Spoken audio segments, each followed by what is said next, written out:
20-year-old receptionist Adriana Arias is suing former friend, 22-year-old chef Nicholas Arrieta, for stealing money from her bank account. Order. All rise.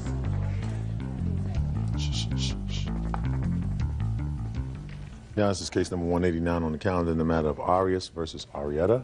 Parties have been sworn in, Judge. You may be seated. You okay? Mm-hmm. Okay. Have seats, please. Miss Arias, for some reason only known to you and those nearest and dearest to you and some being up there, you were dumb enough to give the defendant your ATM card and your PIN number. He is neither related to you by blood or marriage, correct? Correct. And it is your claim that without your permission, because you gave it to him for one thing, because he needed gas for his car and he didn't have any money, and without your knowledge and permission, he emptied out your bank account and just kept using your card. And you want your money back. Yes. Mr. Arrieta says that you did, in fact, take money out of your ATM, using your ATM card, and he took money out of your bank account. And he took it out to pay for a variety of things. And he did it with your permission, because you gave him the card and said, whatever you need, just don't shake your head, please. Whatever you need, here's my card, and you can take it out. That's your position. Is that right, Mr. Arrieta? Yes, it is. And how much money did you, in fact, take out of her ATM? I believe it was around $750 and up, could have been. 700. But did you understand what he said after $750? And up it could have been. And up it could have been. Up it could have been. Is that some sort of language that I'm not aware of? Could have been more. It could have been more. That I do understand. Okay. How much money did he withdraw from your bank account? A total of $1,103. 104, I'm sorry. With 33 cents. $1,104. Yes. Well, Mr. Arrieta, he's not exactly sure. He said it could have been $750 and up from there. Yeah. Well, he pulled out a bunch of receipts. He should know. First, I'd like you to tell me how you know him. We've been friends for about 6 years now. We went to high school together since freshman year. We've never had problems, always got along just fine. There's times where we don't see each other, times we do run into each other. I don't need a whole story. Yeah. That's how you've been friends. Yeah, we've been friends. Do you work? Yes, I do. What kind of work do you do? I'm a receptionist at a hospital. How long have you been employed as a receptionist at a hospital? For about 10 months now. And you have a responsible job? Yeah. You go to work every day? Sure. And you take your paycheck and you pay your bills? Yes. Put your money in your account? You went to the bank and opened up a checking account? Is that right? Yes. And they gave you a secret PIN number?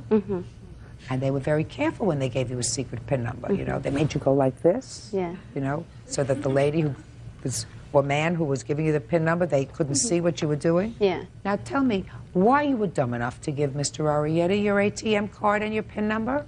Basically, Not basically. Tell me exactly. The reason why. Yes. The reason why is because he had called saying that, you know, he and my sister here had a previous relationship where she had a kid out of the relationship and a paternity test was never done. Now, he won a settlement. He was in an accident a while ago. He won a settlement and he called on the 19th saying, I have the money now. I want to pay for this, you know, the blood test to get done, the paternity test. So when he called, he didn't have the money. He had to go pick it up at his lawyer's office.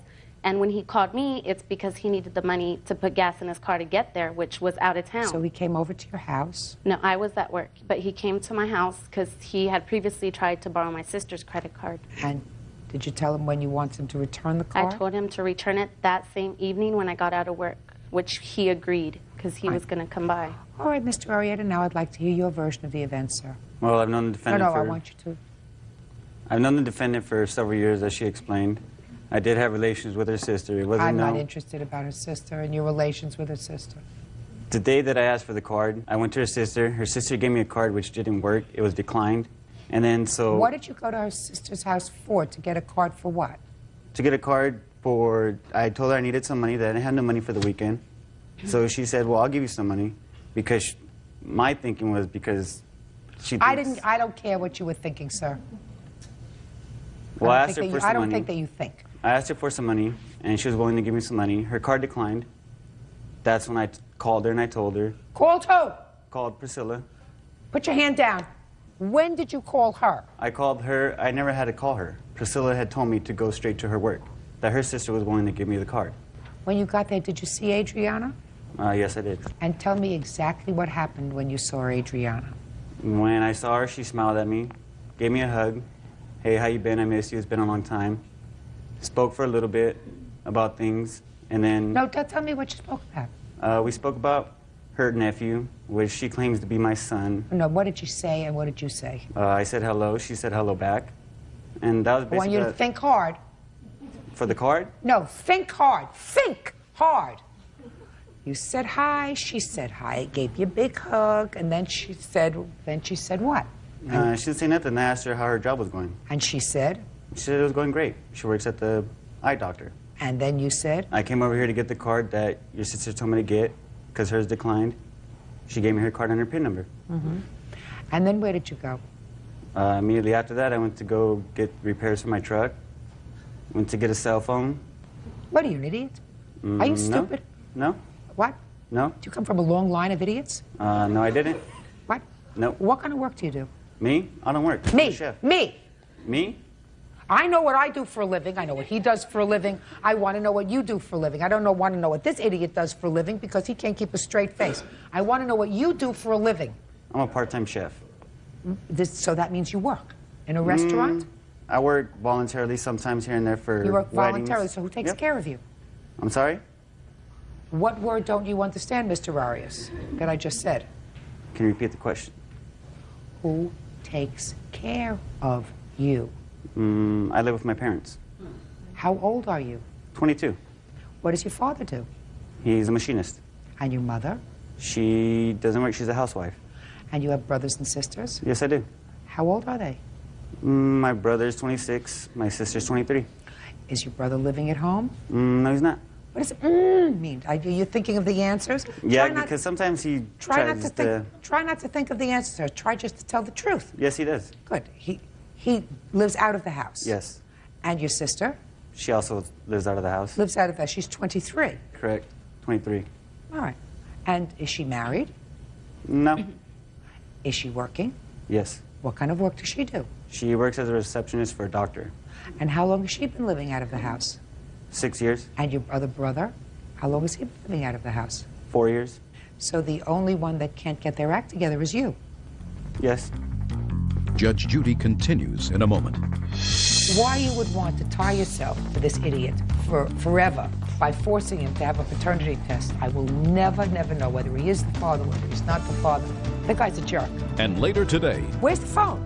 We don't have it anymore. She said that we were not going to get the phone back, that she got to the phone before we did, and that he's dead. real cases, real people. Judge Judy. Adriana Arias says former friend Nicholas Arrieta used her ATM card to steal from her account. Nicholas says he had permission to take the money. Now, you take from your parents. You consider that their responsibility to support you. Is that right? No, that's not the way I feel. Well, then why do you continue to take from them? I don't take from them. Of course you do. No. Do you pay for the electricity in the house? If I have money, I will pay for it. How do you have money if you don't work? Is not an answer. Part-time. Part-time work. When I do part-time chef, when I do cooking, sometimes when for was weddings. When was the last time you did part-time 2 weeks work? ago. For whom? For a friend. Friend's name, telephone number. George. George what? And what kind of cooking did you do for George? What is his phone number? Should I give you the whole food meal, the course of what I cooked? What kind of work did you do for him at a I restaurant? cooked. No, I Where? cooked. At his home. Oh, you went to his house? Yep. Why you would want him declared the father of a goldfish, I haven't a clue. I haven't a clue. My son's 4 now, so it What? was a long time ago. Yeah, but why you would want to tie yourself to this idiot for forever by forcing him to have a paternity test? I will never, never know whether he is the father, whether he's not the father. As far as I'm concerned, you made a mistake. Write it off. Write it off. The guy's a jerk. However, he's a jerk that owes your sister $1,104. Judgment of the plaintiff, that's all. Parties are excused. You may step out. I called him and, you know, I'll call you back, I'll call you back. Never called back, so I kind of figured something was up. It was a gift, so why should I pay her back? He's basically worthless. He has nothing going for himself, and he brought this upon himself. And now the next case. All parties in the matter of Sims versus Cruz. Step forward, please. Serviceman Billy Sims is suing the daughter of his late father's girlfriend, 21-year-old Christina Cruz. Billy says Christina stole a cell phone off of his father's dead body. Mr. Sims, your father passed away in June of this year? That's correct, Your Honor. According to your complaints, he passed away. He had a heart attack in his car. That's correct, Your Honor. And the defendant was in the car with him, along with her boyfriend? I'm not exactly sure if she was either in the car or if she was following behind him in another vehicle, but they were traveling together. How did they know each other, do you know? The defendant's mother had a relationship with my father. Is that right? So your mom and his dad, We're dating. when his father had the heart attack, were you in the car with him? Yes, Your Honor. Oh. And this is all about a cell phone. That's correct. Because it is your claim that the defendant took your dad's cell phone after he had the heart attack and died. Yes, Your in their Honor. presence Yes, in the Your car. And Ms. Cruz says that she has the cell phone, but that he gave it to her. Okay. June what did your father pass away? It was June the 18th of this year, Your Honor. What time? I have a copy of his death certificate. May I see it, please? Sure. The coroner put his time of death at about 2:30 p.m. Of course, the... Okay. Did there ever come a time when you got property that was on his person at the time that he died? Yes, Your Honor. When was that? The following day, on the 19th, that morning, the county coroner called me and my brother to come and get his personal effects. Now, we had to get his vehicle. Okay. What personal effects did you pick up? Okay, I picked up his wallet, his checkbook. Okay, wallet. Was there anything in the wallet? His identification and some of those things. Any cash? There was no cash in his wallet, Your Honor. Do you know where your father was going on the 18th of June? Yes, I do, Your Honor. He was doing, my father was retired. He spent most of his time just doing yard work for people, doing handyman jobs really for little or no pay. And he was assisting the defendant's mother on doing some of this work. Okay. When was the last time you had spoken to your father from the cell phone?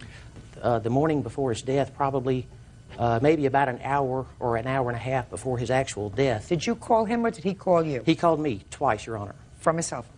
Prior to that, for what period of time had your father had this cell phone? He's probably had the phone almost 2 years. He's had this cell phone, Your Honor. And is that the phone that he uses primarily for his communication with you? That's correct, Your Honor. All right, now, Ms. Cruz, it is your claim, your defense, and you say you do have the phone, and you did use the phone, but that it was a gift to you. Yes, Honor. Now, I'd like you to tell me your version of the events when Mr. Sims' dad picked you up, because that's what happens. He picked you up along with this person? Yeah. Who was this my person? Witness. Oh, that's my boyfriend. So let me hear. He came and picked you up at your mom's home? No, he came over my house and picked us up, and we were going to go swimming. But first, we were going to do some stuff for my mama. Okay. Now tell me about the cell phone. And he took me and my boyfriend to the side and To said... the side of what? Of his truck. Yes. And said, y'all are like my kids and everything, and I'm going to give you my cell phone. But we have a deal. You pay me $50 a month. And we agreed on it. All three of us agreed on it. Just a second. So you're saying he took you from the side of the truck and said, you're like my kids, Yes, Your Honor. and I want you to have my cell phone. Is that right? Yes, Your Honor. Did he have another cell phone? No, he He just had that one cell phone? just that one and the house phone. Well, but he had the cell Yeah. phone. That was his cell phone. Yeah. And as long as you knew him, he had only used that cell phone. Is that right? Yes, Your Is Honor. that right? So on that day, he said to you, you're like my kids, I want you to have the cell phone. Yes, Your Honor. Liar! You're a liar. There was other witnesses Bald-faced liar. You took his cell phone off his dead body. No, he And you was not probably also took the cash out of his wallet before the police got there. Not a question in my mind. Why would a man, unless he anticipates his own death, who has used a cell phone for 2 years to communicate with the rest of the world, all of a sudden take you and this person who was sitting over here and say, I want you to have my method of communication? Why in the world would he do that? You're like my kids. If you're like my kids, then he goes and buys you a cell phone and said, here's a cell phone. No, because he got tired of carrying it around and everything. It was No, too heavy. no. It was too. Just a minute. Please do me a favor. Put your hand down. I don't have to listen to that baloney anymore. It's baloney. Could I please see the expenses that you are claiming for the cell phone? Yes, Your Honor. Did they use it, by the way? Yes, Your Honor. They used it. Those 3 days, there were approximately about 400 minutes that were used. And I have those. Well, just a minute. How much was the cost? The total cost for the cell phone minutes, it was 35 cents a minute. I don't have that itemized, but Well, just a minute. Did you ever get a bill from them for this? yes, Your Honor. Well, I want to see the bill that you Okay. got. This has the outstanding minutes that he had left over in excess that we had to terminate because it could have been transferred over to his next of kin. That's what the first statement says. That's from the wireless people. No. I understand what you're saying, Mr. Sims. Listen to me. What you're saying is he had sort of credits, that it didn't cost you hundreds and hundreds of dollars because they took the phone, but that you, as his beneficiary or next of kin, could have used those minutes if you wanted to from his cell phone plan. Is that Yes, what your yes, Your plan Honor. is? Get a life. Where's the phone? We don't have it anymore. What'd you do with it? The guy that was staying with him, Billy, his daddy, took it. And it's my brother. Your Honor, there was no one staying with my father. He lived alone. But we asked her the Friday when we first found out that she was the one that had the phone. When she returned the phone call, she said that we were not going to get the phone back, that she got to the phone before we did, and that he's dead, and she's just as entitled to it as... Let me tell you something. Some people will be happy, productive, moral people their whole lives, and they will raise, hopefully, happy, productive, moral offspring. And some will not. We're not talking about a lot of money, but we are talking about those people who have the capability of being moral people and those who lack the capability of being moral people. Yes, we're talking about a $40 phone bill, which you're going to get, and let's say your father really had a state-of-the-art telephone. A really good one costs $150, is that right? Yes, really Your Honor, good it's one? on the estimate. $150 plus 40 is $190. You don't get paid for the minutes, right? And I want you to do you have to feel sorry for them. I want you to feel sorry for them. Don't be angry with them. They're never going to be able to get smarter.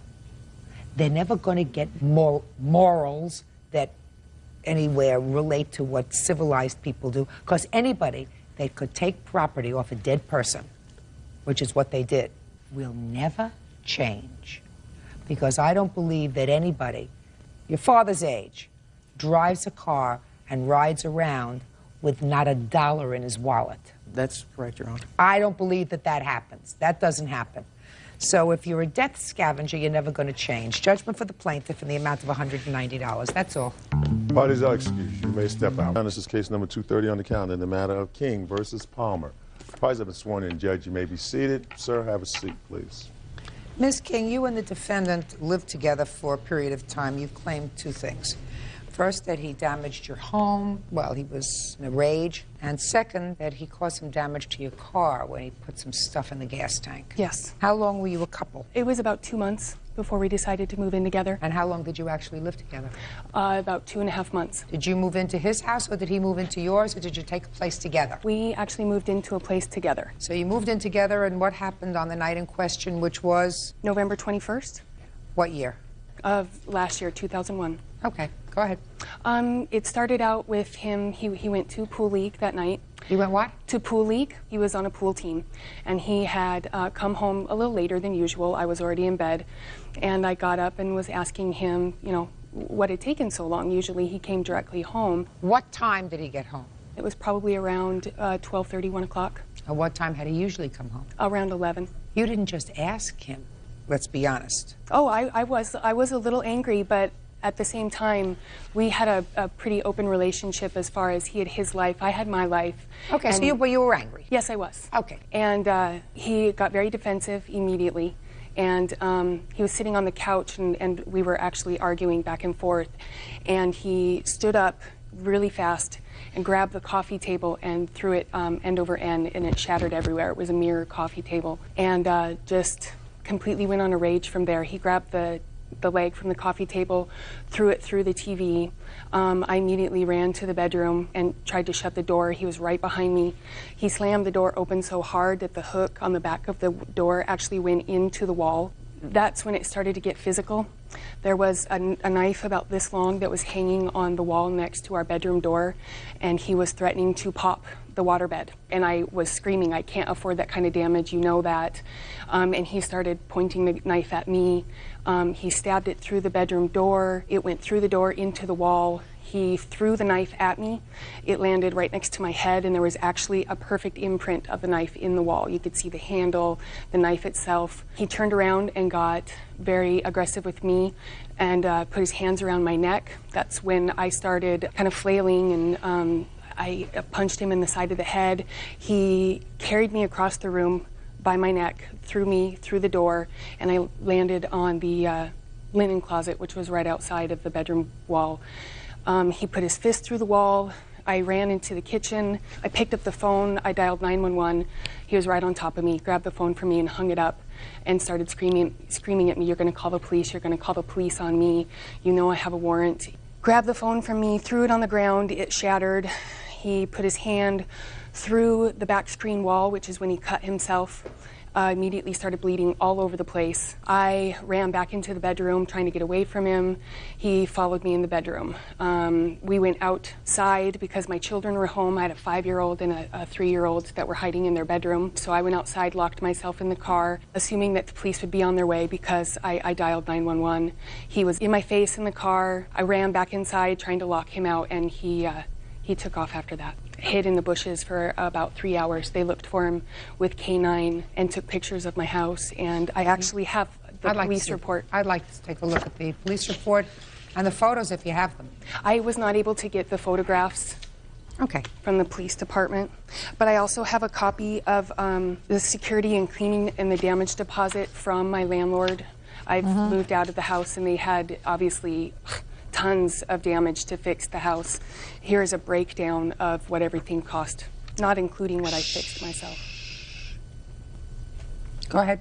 I have a slightly different version, Your Honor. So did she when the police came that night. I came home that Tuesday night from pool league. It was a little bit later. I'd stayed and shot pool with my friends after league ended. Before I'd even made it to the door, she came out the door screaming at me, "Where you been?" Just going off on me. I came in for about 10 minutes of that screaming. As I was getting ready for bed, I called her an explicit name. "Look, you dumb, could I just please go to bed? I got to work in the morning." That's when I got punched in the head twice. And after that is when I started to tear the house That's what she up. forgot to tell me. That's in the police report, that she told the police that she hit you first. That's when I started to How come you violence. forgot? You told me about all the things that happened, the coffee table and the glass and everything else.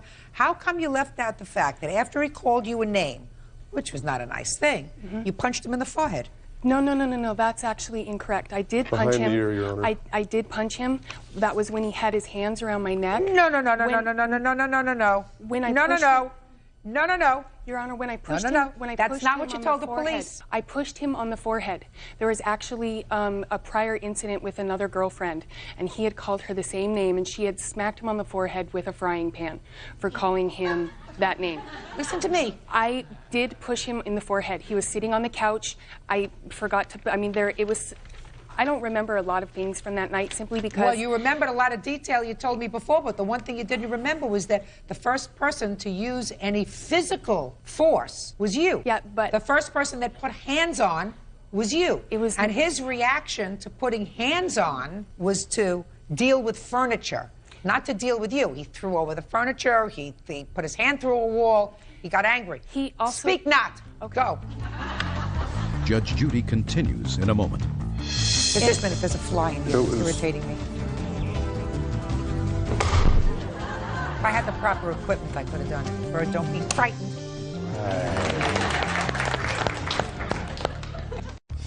Real cases, real people. Judge Judy. Billy King says former live-in boyfriend Tim Palmer destroyed her apartment and then beat her up in a fit of rage. Tim says Billy started it by punching him in the forehead. Okay, go ahead. It escalated from there, and I did tear the house up a little bit. You did? I've got a copy of the damages here. I highlighted the ones that I caused. Okay, so did you pay for the ones that you caused? No, I just replaced the TV of hers that I broke the very next day with the phone that I allegedly smashed on the Just a ground. minute, you replaced the TV how, sir? I took the broken one out and put one in there that worked. Who has that TV now? She does. Is that right? No. Just a minute, there's a fly in here It that's was- irritating me. Okay.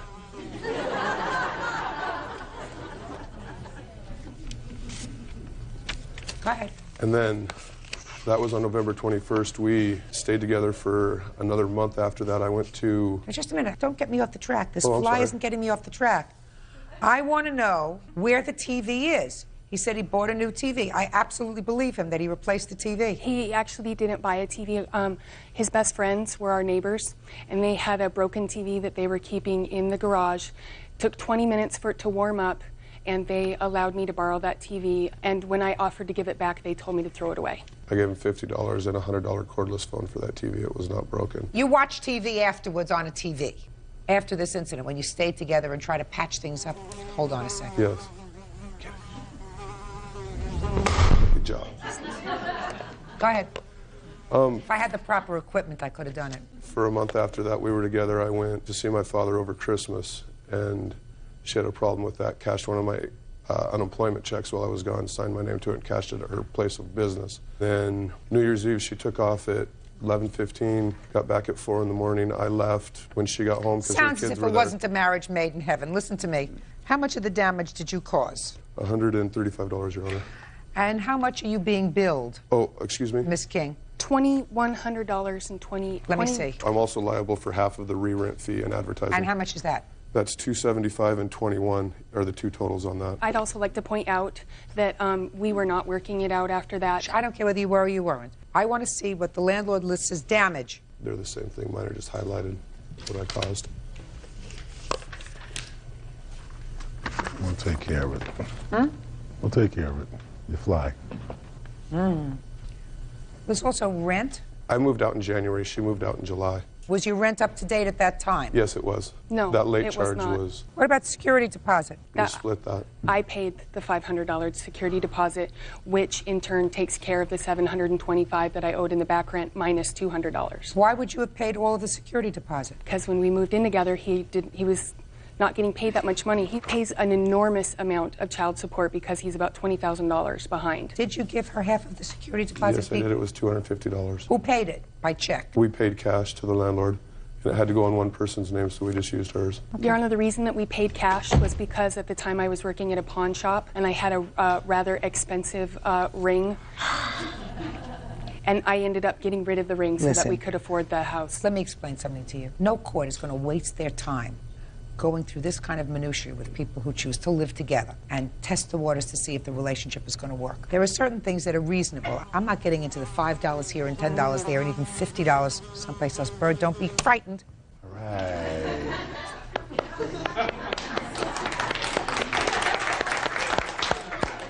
Thank you, thank you. I hope that wasn't an endangered fly.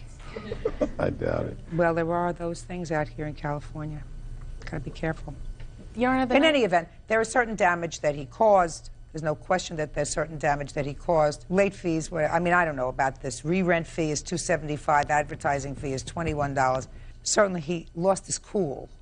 Fair statement? Fair statement, Your Honor. Good. You lost your cool to the tune of $500. Now, what proof do you have that he actually put flour in the gas tank of your car? Which is the second part of your claim. I have a couple of things actually to prove that. I have a receipt from the people who initially fixed my car. I had it towed on. I have no doubt that somehow your car was vandalized. What proof do you have that the defendant did it? The night that it happened, it was January 12th. We had separated in November, and I had a date that night with my witness. We had gone out, we came back to my house. We had been friends for quite a while, and so we came back to my house. The children were not there, and decided that he was going to stay at my house that night. You know, no big deal. Throughout the night, Mr. Palmer called a couple of times. I told him, you know, the same thing. I wasn't interested in seeing him or talking to him. He had already given me his house key. He did not have access to my house. He was not supposed to be there. He was actually waiting for me at the next door neighbor's house. He had explicit details of what we were doing in the living room because he was watching us through the window. When we decided that it was late enough and we were going to go to bed for the evening, he broke in through the front door, said, "Not in this house, not in this house," and walked right into the bedroom and left, went to his friend's house, called the police, and was going to immediately take back all the things that he said that he was going to give me because he didn't want them anymore. He was so broken up about our relationship that he didn't want his water bed back. Okay, so let's get to the flour in the gas tank. It was a locked garage. I had extra supplies in the garage. The following day, there was a bag. That's how I knew what it was. There was a bag of flour sitting in the middle of the garage. I actually had to break into the garage at a later date because he wouldn't give me the key. He's the only one that had the key to that garage. And the flour was rummaged out of the You have box. the key to the garage. How are you going to get your car out? I didn't leave my car in the garage. I just had belongings in my garage. So where was the car? Sitting right in my driveway, right next to the house. Okay. He knew, So? I mean, it was, we'd been sitting on the couch talking and being intimate with each other for about 2 hours, and he knew things that we were talking about at the So beginning what of the you're telling me, evening. because he was angry, you Well- assumed, because he was angry, you assumed that he vandalized your car. It was the following morning that I got up to go to work. It lasted about 6 blocks. My car died. I had it towed, and there was... So that's what you're telling me. You're telling me that because he was so angry, you assumed that it was him. Yeah, it would be pretty difficult or very coincidental that it would be somebody else. I agree with you. Tony saw him come in. No, I agree with you. He was the I one agree that with- called the police. I agree with you. So far, you've been reasonably honest with me, Mr. Palmer.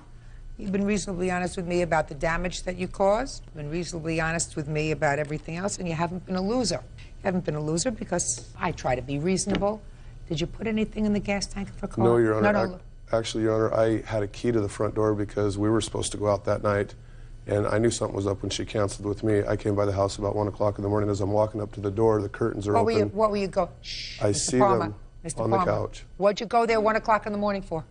Because I knew she was fooling around on me, and that was my waterbed in the house. And when they were on the couch, I was all fine with it. That's how she wants to be. That's how she can be.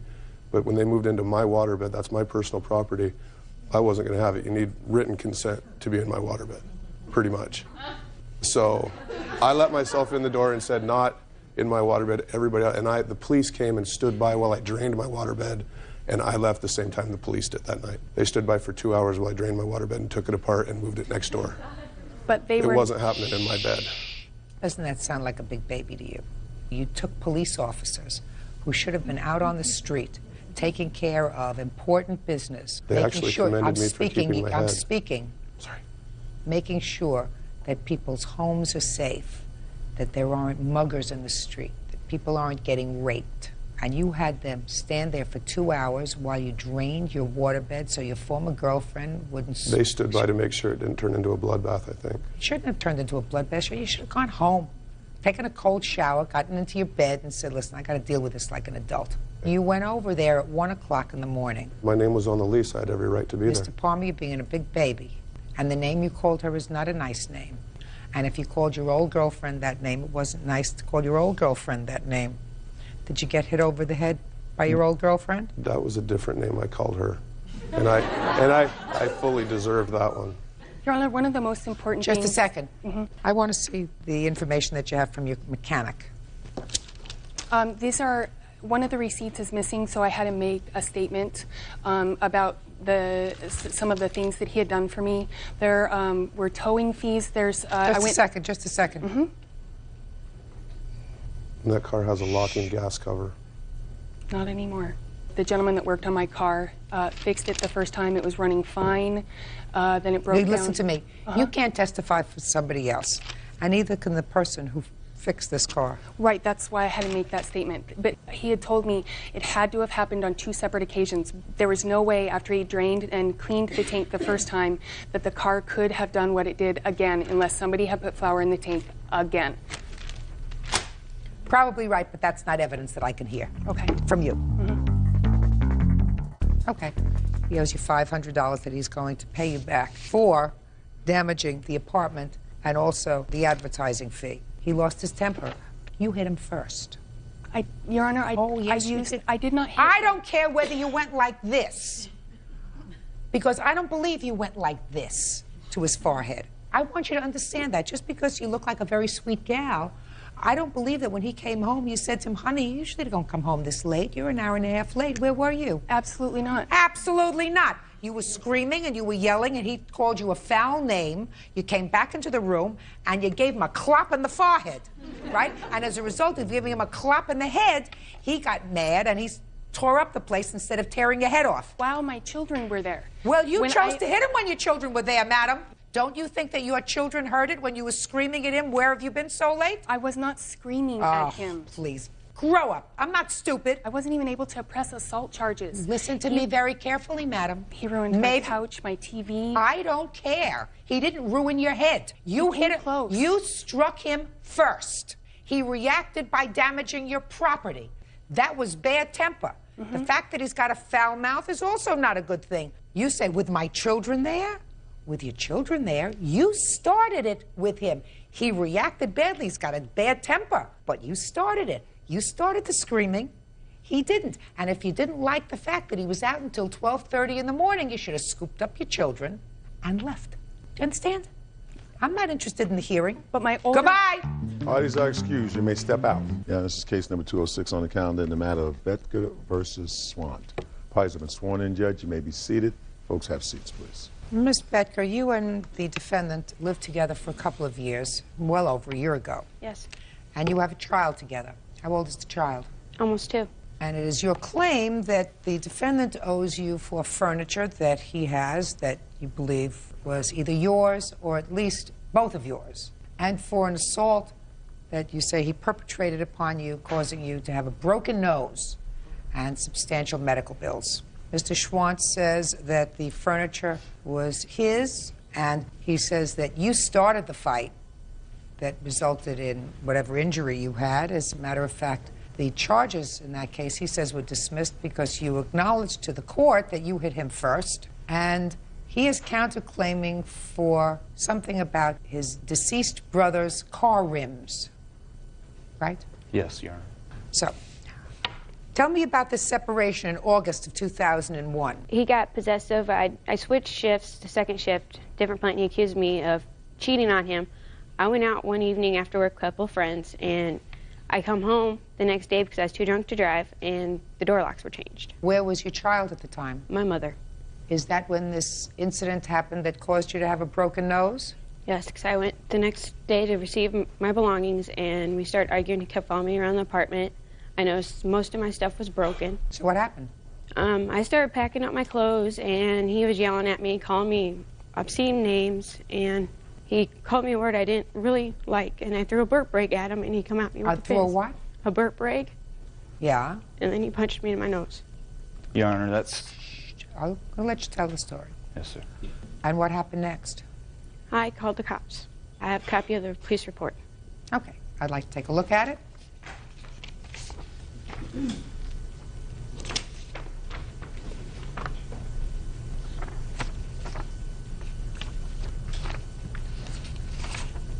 Now, can you explain to me why you waited a year? Forget the incident involving your broken nose for a second, or this says bloody nose. You'll show me the bills later. Because I assume you went through a criminal proceeding? I never actually went to court, Your Honor. Really? While I was in jail, the judge had reviewed the case and dropped all charges against me. Do you have a report on that? Do you have any paperwork on that? How long were you incarcerated? For 2.5 days. Okay. What furniture do you claim that he has that belongs to you? My living room set, my bedroom set, and other small belongings, which All I right, have let's start with living room set and bedroom set. Who bought it? My mom bought the living room set. I bought the bedroom set. Is that right? The living room set, her mother gave both of us. Yeah. While we were together. Okay. The bedroom set she did have before we even got together. So why didn't you give them back to her? She took my son, and then over the next 2 months I wasn't able to see my son, so I had no contact with her whatsoever. And then later when I moved out, then she had more than ample time to come get her stuff. I had talked to her, so I ended up putting her stuff in storage at my own expense because I didn't have the heart to just leave it in the apartment and let it be taken. So where is it now? They're at my apartment. Okay. She wants them back. Well, the problem with that is I was given joint custody for my son. I don't care. I don't care. The living room set and the bedroom set she wants back. Get it back to her. Your Honor, she owes me several $1,000s. For what? For the tires and rims, for... Just a minute. We're going to get to your complaints. I'm talking about things, not money. She has to get back a living room set and her bedroom set. They're hers. What else? There's a list of Beanie Babies, some clothes. I've tried numerous of times to get my stuff back, and he come get it. Oh, don't come get it. Come get it. Do you have her stuff? Someplace? I have some of it at my apartment, some of it at my parents' house, and a lot of it I've given back to her already. Okay. Whatever you have a child together? Yes. Do you share custody? I assume yes. Now at this point you share custody. So it's a very good idea to maintain nice relations with her. I've been Pleasant. trying, Your Honor. Very good. So pack up all the stuff in boxes. Tell her where she should go to pick them up. You live close to your parents? No. No. Your Honor, she's had more than enough ample time over the last year. I've told her several times Listen! to come get the stuff. But what are you doing with it? A lot of it was sitting in storage for 5 months. Fine, while but she now had it's still chance to- there. Mr. Schwantz, I don't understand you, sir. Now it's there. You said you have some of it at your house, you have some of it at Correct. your parents' house, right? Yes. Get it together and give it back to her. Are you telling me that it's being used? Yes, it's being used in my home, which I'm providing for my son when I have him half the time. Mr. Schwant, I want you to understand my words. The bedroom set and the living room set are going back to the plaintiff. Yes, Your Do Honor. you understand? That is the order. Yes, Your Honor. Good. As far as the other things are concerned, physical things, put them in boxes, and she's going to pick them up. And I'm going to suggest, Mr. Schwant, that if you don't want to be an immature baby, you put them in boxes, wrap them up nicely, store them nicely, so that you don't have any quarrel with her. Because you have a child who's 2 years old, and for the next 16 years, you're going to have to get along with each other. So don't make a mountain out of a Beanie Baby. Do we understand each other? Yes, Your Honor. Okay, good. Then don't speak anymore. Now, you want to tell me? He says that it wasn't just a throwing of a rag in his face, that you slapped him first. Is that true? That's false. Want to tell me what happened? We had gotten into an argument. That I know. Okay. The argument got heated. I called her, and she turned around, and she had a rag in her hand and hit me with her hand. And after The rag in it. Yes, with the rag. She was holding it in her hand. She hauled off and slapped me across the face. Slapped you. And what did you do to her? I turned around and I slapped her back. Slapped her or punched her? Slapped. Judge Judy continues in a moment.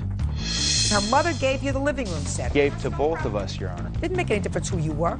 If she had chosen Bird, she would have still given her a living room set. And later today, She said, purchase me 2 tickets, so I did. For Britney Spears concert. He didn't tell me it was in Indianapolis until he wanted me to pay for them. real cases, real people. Judge Judy. Monique Betker says the father of her son, Robbie Schwant, assaulted her, breaking her nose. Robbie says Monique hit him first. Well, could your slap have caused her a broken nose? Possibly. Okay. I'd never seen any reports of anything, Well, no let me doctor see. bills. Let me see.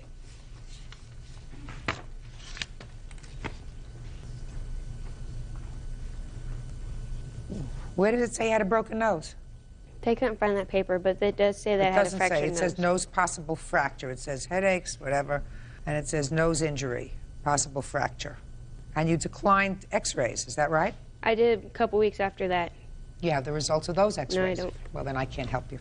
If you slapped him, he slapped you back, unless I have proof that he overreacted. Reports don't indicate that you had any more than a bloody nose. Okay, 5 days. You got the order, now let's get to your counterclaim. Your counterclaim is something about your deceased brother's rims. I'm ready to hear you, Mr. Schwant. Before my son was born, while she was still pregnant with my son, we purchased together, but in her name, a 97 Ford F-150. My brother, who was deceased now, had some tires and rims that were on his truck that was similar, only a year newer. The truck was going to be repossessed by the bank. The bank wouldn't let us take over the payments on it, so we had these rims that we had nothing to do with. So we put them on the F-150 that me and her had got, with the understanding that if anything happened between us, the rims were to be returned. Go ahead. Okay. When she left, she took the truck with her, and I asked for the rims back, and she refused to give them back.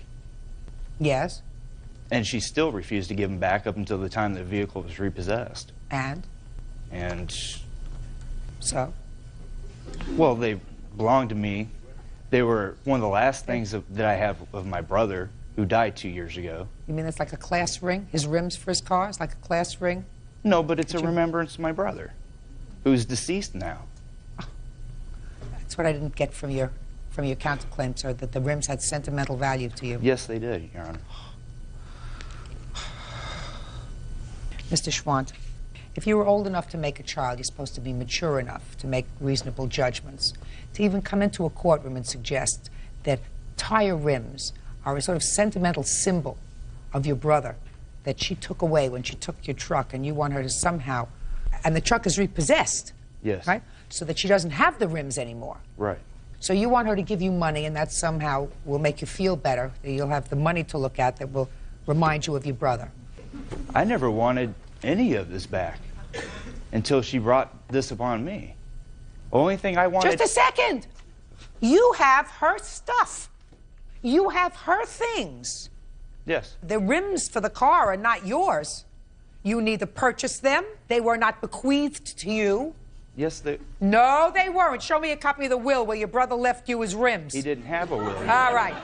They were not bequeathed to you. They were sitting on a car that was going to be repossessed. You put it on a car that was in her name, and she left with the car. Period. End of discussion. This is her furniture. According to you, she came into the relationship with the bedroom set, and her mother gave you the living room set. That's hers. Her Gave personal to both property. of us, Your Honor. Sir, you had nothing to, you were just a thing. Do you understand? She would have given it to her daughter and the person, the other significant person in her daughter's life, irrespective of who that person was. She wanted her daughter to have a living room set to live on. Didn't make any difference who you were. Don't you understand that?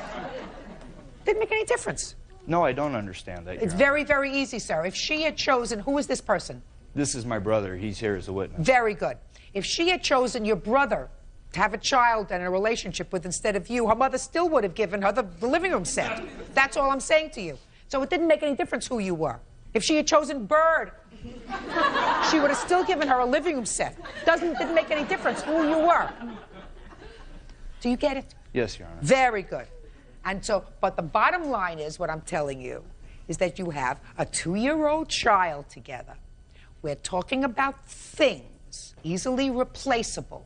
She may not have done the right thing, and I'm not saying she did the right thing, because I'm telling you right now, if she leaves her child with her mother and goes out drinking or partying with friends and doesn't come back all night, and you change the locks on the apartment where you're living, that means that she has done an immature, stupid thing. Because when you have a young baby, you don't go out and play all night. You understand? Yeah, sure. Yeah, sure. You understand. So I'm not saying she's Miss Goody Two-Shoes. You have to Yes, Your Honor. understand. But you share custody with her. And if we're talking about things, Beanie Babies, I mean, what a mother of a 2-year-old child wants to do with Beanie Babies, I haven't a clue. I haven't a clue. But you picked her. Right. You have to deal with it. So get her stuff together and give her stuff back to you and stop being a big baby over ribs. As far as the broken nose was concerned, I don't see Your any Honor. proof of a broken nose. Your Honor. What? Can I add some things? As far as me, you mentioned that I was being a baby. Yeah. I think I've been more than an adult about this whole thing. I initially took her to court for custody of my son. I've had my child support taken completely out of my check, so I never have to even deal with it. It's always paid up. Good. I fought her for over a year to get joint custody, and she still refused to have my name even on the birth certificate. Okay, so you picked her. Right, and that was my mistake. You but picked I've got her. a beautiful son out You of it. picked her. Right. If you picked a baby to have a baby with, if she's acting inappropriately, you're living with your mother? Yes. Do you work? Yes. Good. Your mother helps you take care of the baby? She helped when I take the baby to the babysitter, and then she'll pick him up. When she's not at the bar. Not smart. The fact that she's at a bar, if she is at a bar, if she does play, if she is not being totally responsible for your son, that's a terrible thing. It is, Your Honor. Terrible, terrible, terrible thing. But you have to live with it. Right. And if you're going to give her a zinger, what's going to happen is, at some point, she's going to make it difficult for you. You're going to make it difficult for her. Then it's going to be up to some family court judge to make a decision as to where your child goes. And you never know, you may get a good judge, somebody who'll look at the situation and say, listen, parents are equal. Mother, father. He's the more responsible parent. She's a barfly, irresponsible, and I'm going to award this child to the father because that's where the child's best interest would be served. And then again, you may get some idiot, and there are a lot of them out there, who say, well, mothers are still 100% entitled to their child unless they beat them, unless they scald them. Little children always should be raised by their mother. There are still people that feel that way. Right. And some of them happen to be judges. So you may not be lucky enough to get somebody who's fair. Yes, Your Honor. So what I'm telling you is don't be a fool. Be careful. She's still the mother of your child. Yes, Your Honor. Good. That's all. What?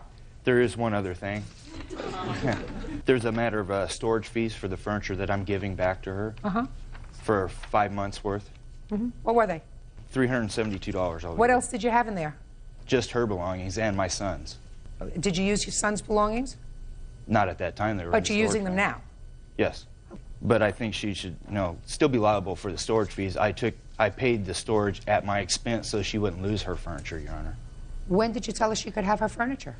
Off and on throughout the whole year that I had this stuff. Is that right? Several It would be, times. come get it. I'd call him, I'm coming to get it. No, don't bother to come get it because you're not going to get it. I'm not giving That's you not nothing. correct, Your Honor. My mother has even asked for it.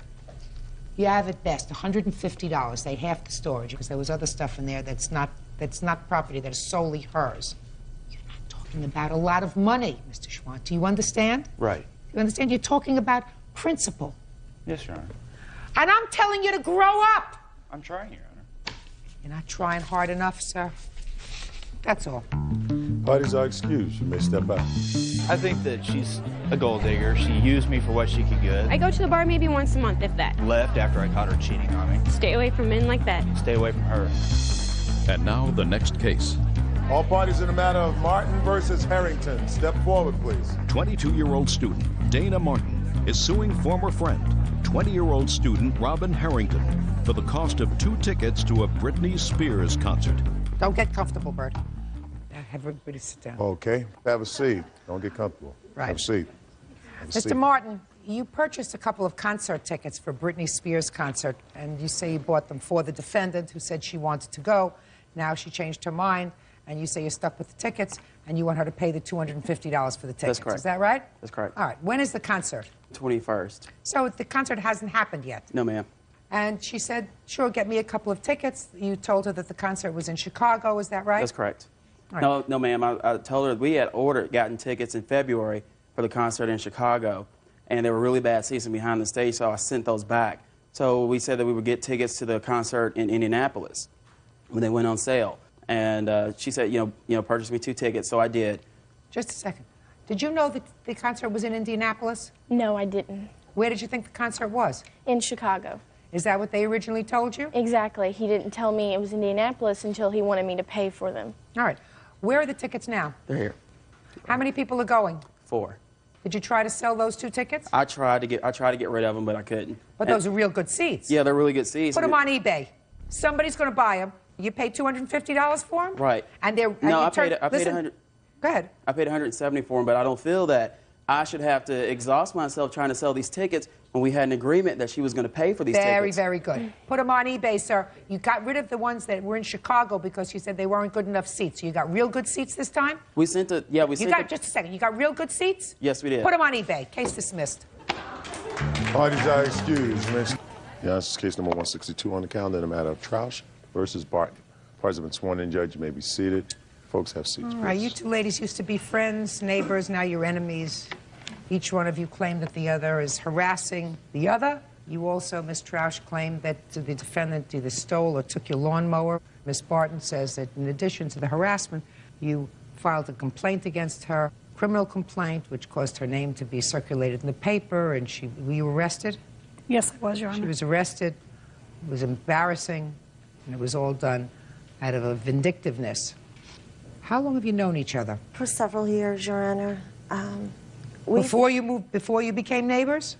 No, we had lived there, and then her and her husband and family moved in. And you became friends? Yes. For years? Yes. So what caused the problem? Well, I decided to break off the friendship. Why?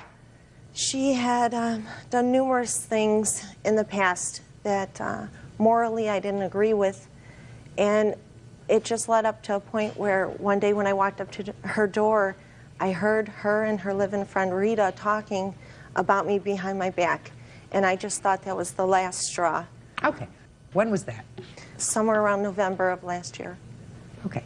Now, Ms. Barton, why do you think that this relationship went sour? Okay, we were friends for a period of time, and then there was an incident with my neighbor where she called the police and told the police that my neighbor Who's she? Jeanette, had told the police that my neighbor had threatened to beat her up. The police came to my door. My daughter and my son were outside playing at the time. My daughter didn't hear him threaten her, and neither did I. I wasn't even outside. Well, the police came and they asked me if I had heard him threaten her. I told the officer, no, I did not, because I wasn't outside. She got upset with me. After the police left... Well, how did she know that you had had that discussion with the police officer? She was standing outside. We lived directly across from each other. What did she say? After the officer left, I went over there and I was talking to her, and she's like, don't talk to me, and I can't believe that you wouldn't stick up for me. We've been friends for so long. And I told her, Jeanette, I didn't hear him threaten you, and I wasn't going to lie to the officer. Well, your daughter was standing up. When was that? Was that in November? Was that in November, Ms. Troush? I don't know when it was, Your Honor. She's talking about my neighbor, Robert. I have the police report. Well, let me see the police report. Maybe that'll give us... I have also the newspaper I was in. I don't need that yet. I'm trying to figure out when all this trouble started and why. Okay, and whether the court should be involved with it, or you should take care of it yourselves. That same day, she accused him of loosening nuts on her car. You say it was November of 2001. This is October of 2001. So it came around the same time. Yeah. That's when you stopped being friends. No, now, I don't even know, you know, what she's talking about. I had called the police on that neighbor so many times for playing his music out in front. Well, this was a nuts and bolts incident, madam, in October of 2001. That same night, she put a sign in her window. She made up a sign, and it said, help me, someone is trying to kill me. It was there for 3 days. The co-ops that I live in made her take it down. So then you became enemies. Now, you say that there's been a problem with a lawnmower and harassment. I'll hear you, Ms. Troush, and you have 60 seconds or less to tell me all about this childishness. Okay. On March 14th, she was yelling out the window. When I got out of my car, she said the BIT filed a complaint against me. She encouraged people in her home to say things to me like, what a BIT. Again, on Saturday, April 13th, Maureen was yelling out the window to me as I walked from the car to the house, and that's what she usually starts yelling and cursing at me the minute I get out of the car and start walking to the house. And then Tuesday, May 21st, again. And then on Thursday, May 23rd, I just couldn't take it anymore because she said, you're going to be hurting. I'm going to get you. You're going to get yours. You can't watch your car 24 hours a day. You won't get away with filing a false police report. And this was May? And that was May 23rd. Oh, okay. And I have a police report and a witness. Another neighbor was outside and heard. Okay. So she's saying not nice things to you. Right. You don't get compensated for that. Tell me about the lawnmower. Well, what happened is right after May 23rd, and I had filed the complaint with the police, the very next weekend... What did you file a complaint with the police about? Because she said she's going to get me, and she's going to do something to our car. And No. Listen to me. Okay. Don't make things up as you go along. You said that she said she was going to do something to you as a result of you filing a false police report about her. Right. When did you file the police report? I didn't, and she didn't even know I didn't file a police report. I had called the police. Okay. I called the police. When did you call the police? What day? I called the police Tuesday, May 21st. Her and one of her friends was having a fight in our street, and they were yelling back and forth at each other, and it was really early in the morning, I think 2 a.m., and so I called the police, and somebody, the driver of the vehicle, threw a mug and broke it on our street and then peeled out of there. And that's why I had called the police. And that's what she was angry about. Okay. What report did you make to the police? Can I see the police report? Because she must have it. That is not true what she just said. This is what happened because the police came to my house. On the next page, it tells you what they found.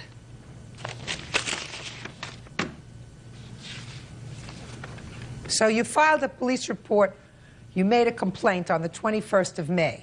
I want to hear about the lawnmower Okay, after I had made the complaint on May 23rd, the very next week, our lawnmower was stolen.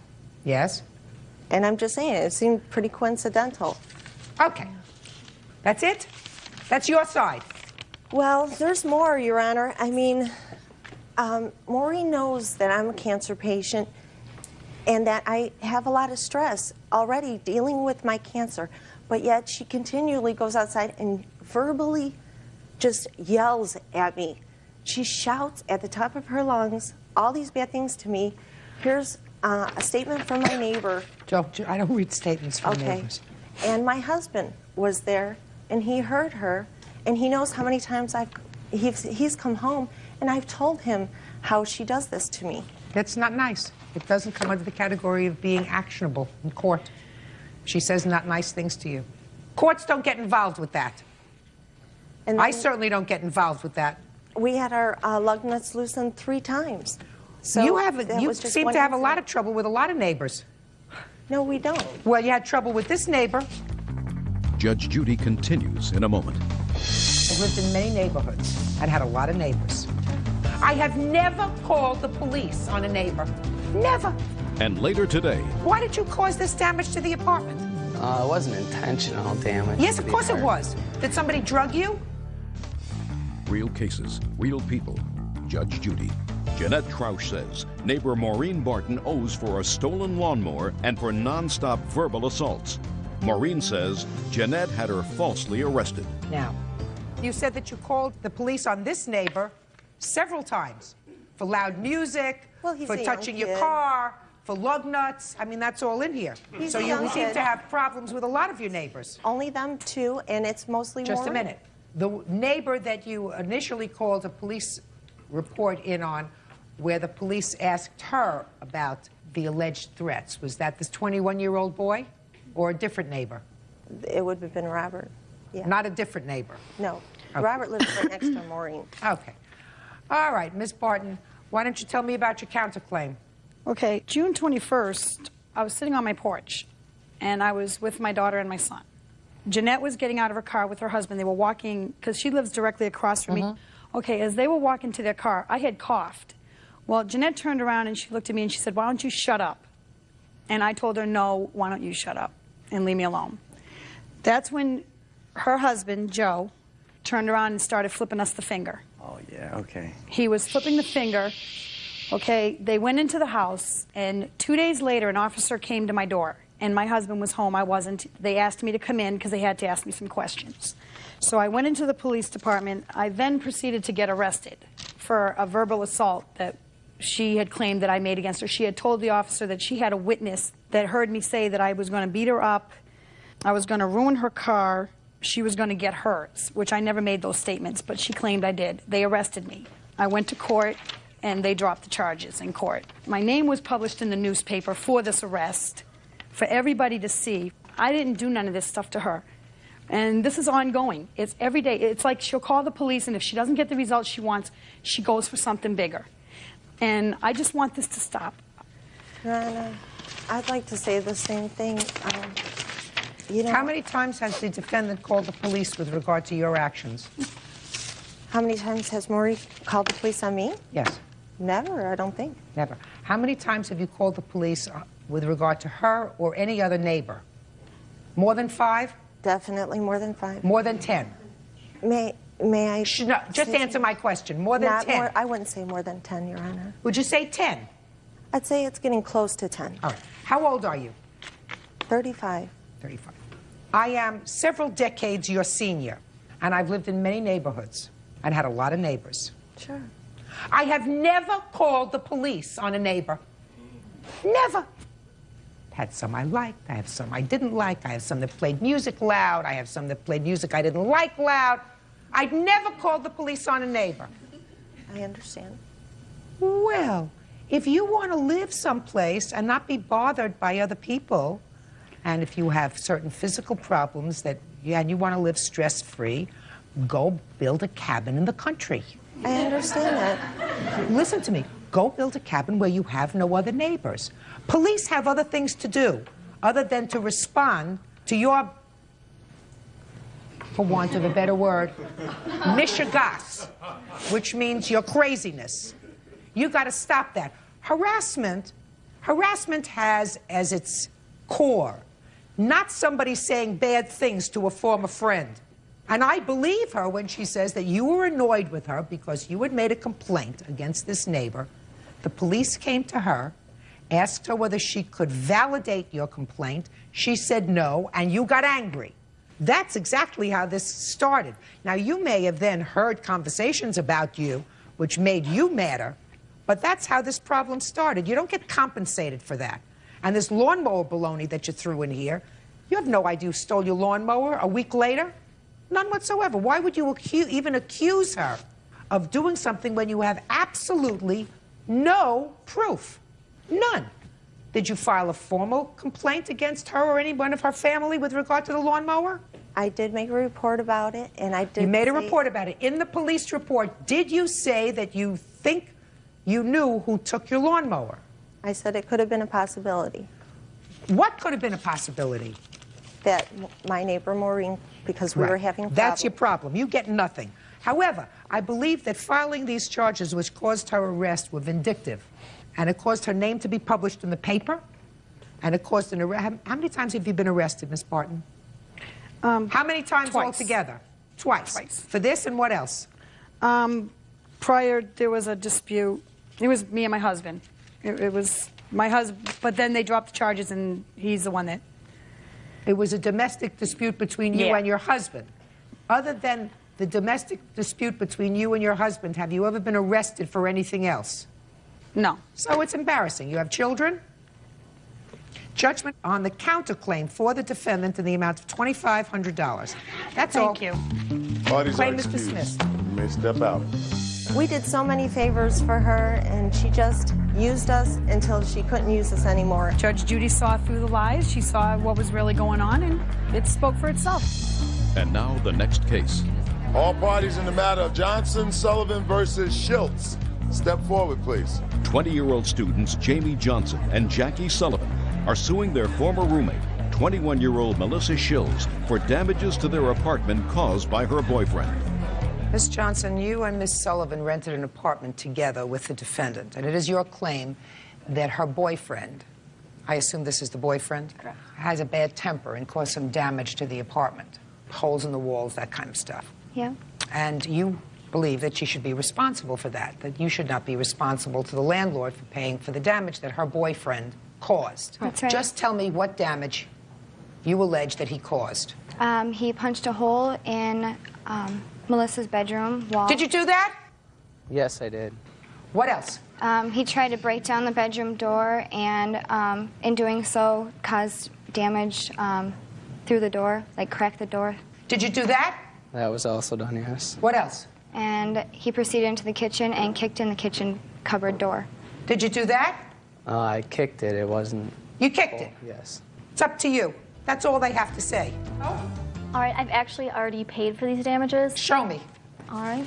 Here's my security deposit check for $300 that I gave originally to the landlord. Yeah. And then I did receive some money back. However, I did take the damages out of my $300 then. So how much did you get in total back from your security deposit? $119. Okay. Here's Now, the sheet that shows that. Let me just see. How long did you live in the apartment? For 2 months.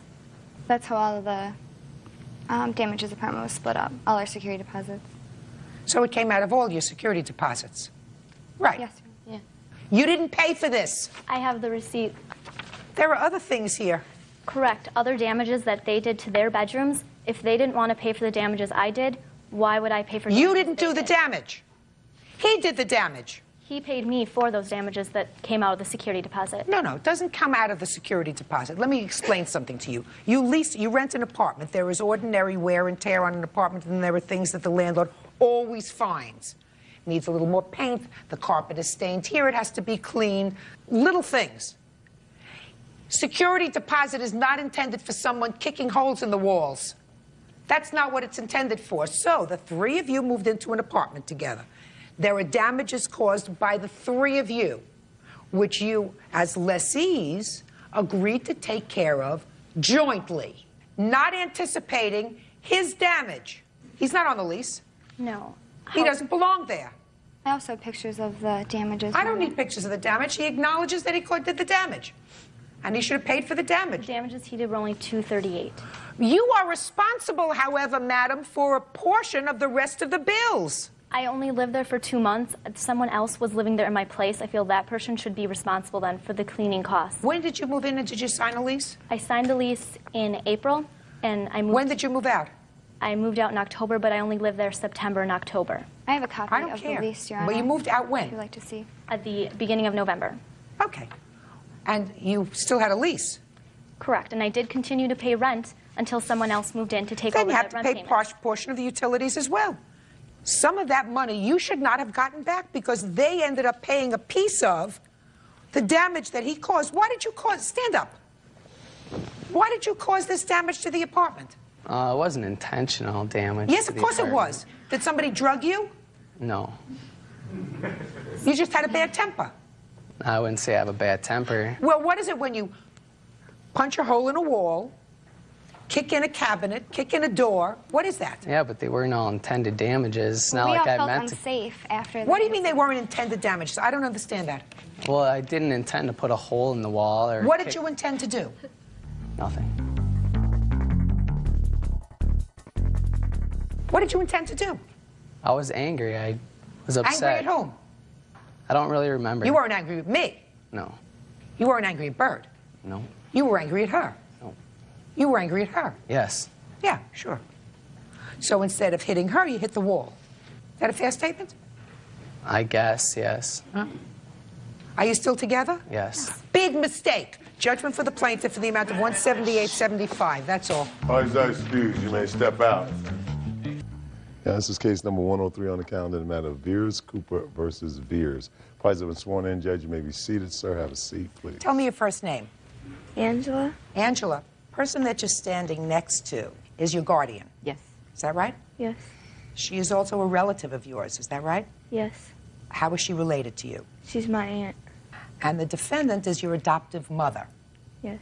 And she's also related to you in some way, biologically. Tell me about that. She's my aunt. She's another aunt. Yes. And I gather from reading the complaint that you've lived with a lot of different people. Is that right? Yes. And you went to live with and was subsequently adopted by the defendant, your aunt, when you were how old? 14. How old are you now? 16. And how long did you live with her in total? Approximately about a year. Maybe a little less. And it didn't work out?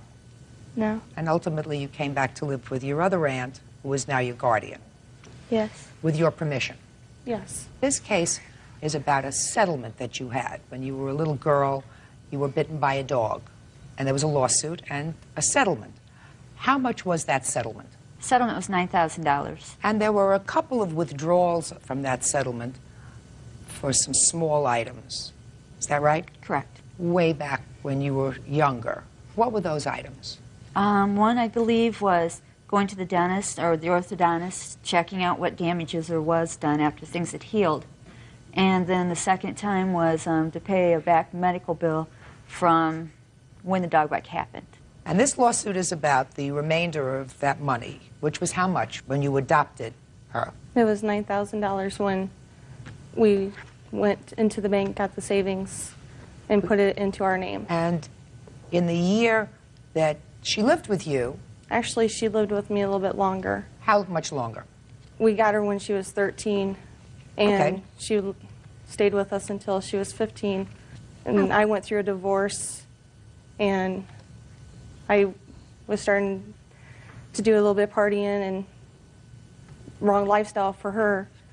So that's when my sister came forward, and so I can get back on my feet again.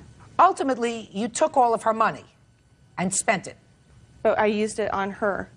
For what? For clothes. When my ex and I adopted her, we weren't financially stable ourselves. Then you shouldn't have adopted her.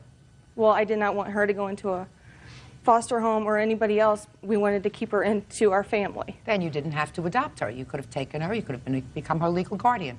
I Didn't even think about that. Well, I don't care what you thought about, but when you adopt a child, you assume financial responsibility of the child. You can't take her money. What makes you think you can take her money? But I understand that. I've been making payments for her dentist because I am reliable. So I've been making $90 monthly payments for her. You took $9,000 of her money. How much was her dentist? For her braces and stuff was $4,000. Okay.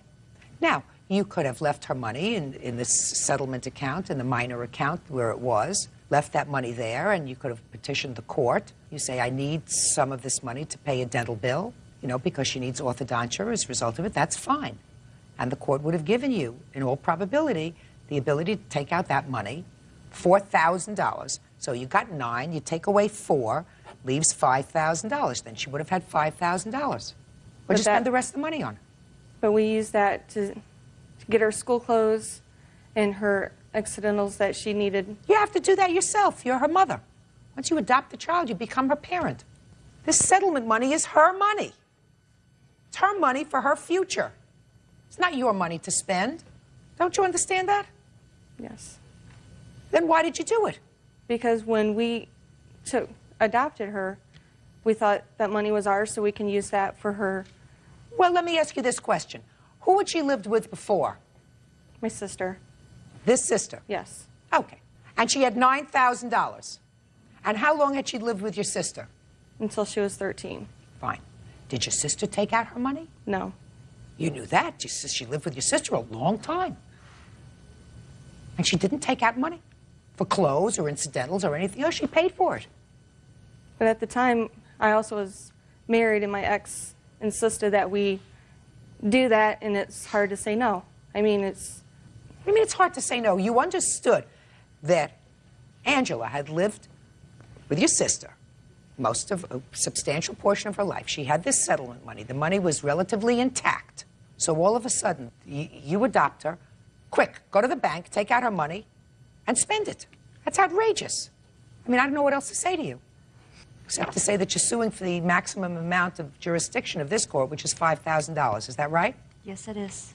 You got it. Judgment for the plaintiff in the amount of $5,000. That's it. Parties are excused. You may step out. I know I was in the wrong. I just hope we can all go back to the way things were before. I'm just glad it's all done and over with. All I ever wanted is to put things back the way they were. Good. Oh. And now the next case. All parties in the matter of Casey versus Kaup. Step forward, please. Administrative manager Sally Casey is suing Lisa Kaup and her parents Bob and Adelina Kaup for the cost to fix her son's car. Stand over there. You may be seated. Mrs. Casey, it is your claim that the defendant's daughter, I assume this young lady right here, totaled your son's car. That's correct. She was driving the car without permission. You want her parents to be responsible. Her parents say that he shouldn't have let her drive the car, and it's not their responsibility. Is that right? Yes, ma'am. I'd like all the parents to sit down for a moment. What's your first name? Michael. Stand up on your own 2 feet, Michael. Your name? Lisa. You too. Put your hands at your sides. Good. That makes you more vulnerable. I want you to tell me how you got possession of his car. And you look at me, and I want you to make sure of one thing. I don't care what kind of baloney you gave to your parents. I don't care what kind of baloney you gave to your mother. What I'm going to find out is how you got possession of his car. Do you understand me? Yes. Judge Judy continues in a moment. The school should have notified me. I can't be with her 24/7 watching over her. That what you're telling me is that you actually believe that position. There is something seriously wrong with you. Real cases, real people. Judge Judy. 17-year-old Michael Casey says schoolmate 16-year-old Lisa Kaup took his car without permission and wrecked it. Lisa says Michael willingly handed her the keys. Let's go. Okay. It was March 14, 2002. It was the day before my birthday. And it was 4th period, and my friends didn't want to go to 4th period. We thought it was a lame class, so I want you to go slowly because I'm old and I can't hear you when you're speaking in 45 speed. Okay. It was your birthday. That's where you lost me. So I had balloons and flowers the whole nine because it was the day before my birthday. And my friends didn't want to go to fourth period, so we decided to just go to school, but we didn't want to walk. And I had previously borrowed Mike Casey's car before. He said... Shh. Go ahead. So we wanted to borrow someone's car, so we found Mike. And one of my friends... Who's we? My friends, me and my two other friends.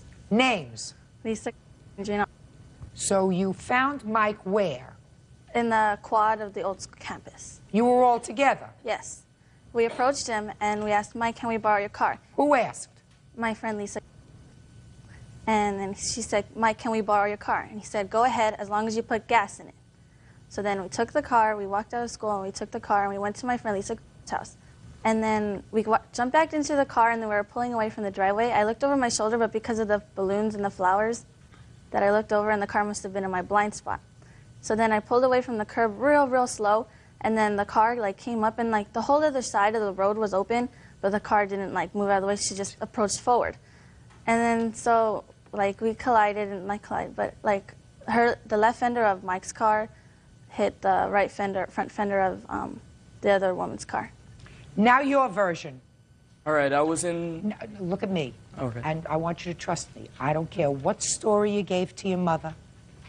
I want you to know that I have a truth machine back here. All right. Do you understand? I understand. Good.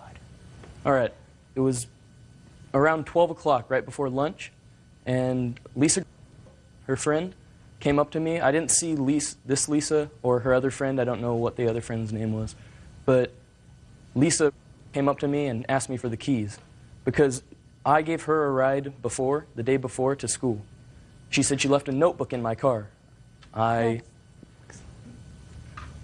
She took the keys from me. I said, meet me back here in 5 minutes. So I waited for 5 minutes, waited for 20, waited for 30, waited for 40.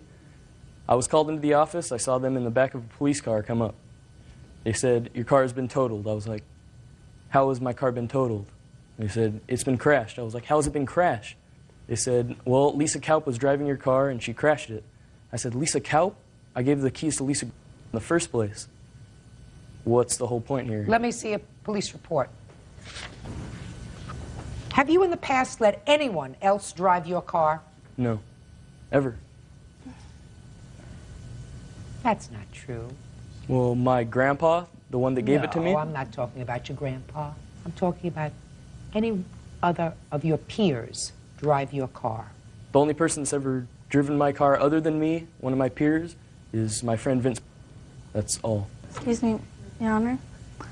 The first time that I had borrowed his car, we came back to lunch, and one of his friends came up to me and they're like, what are you doing in Mike's car?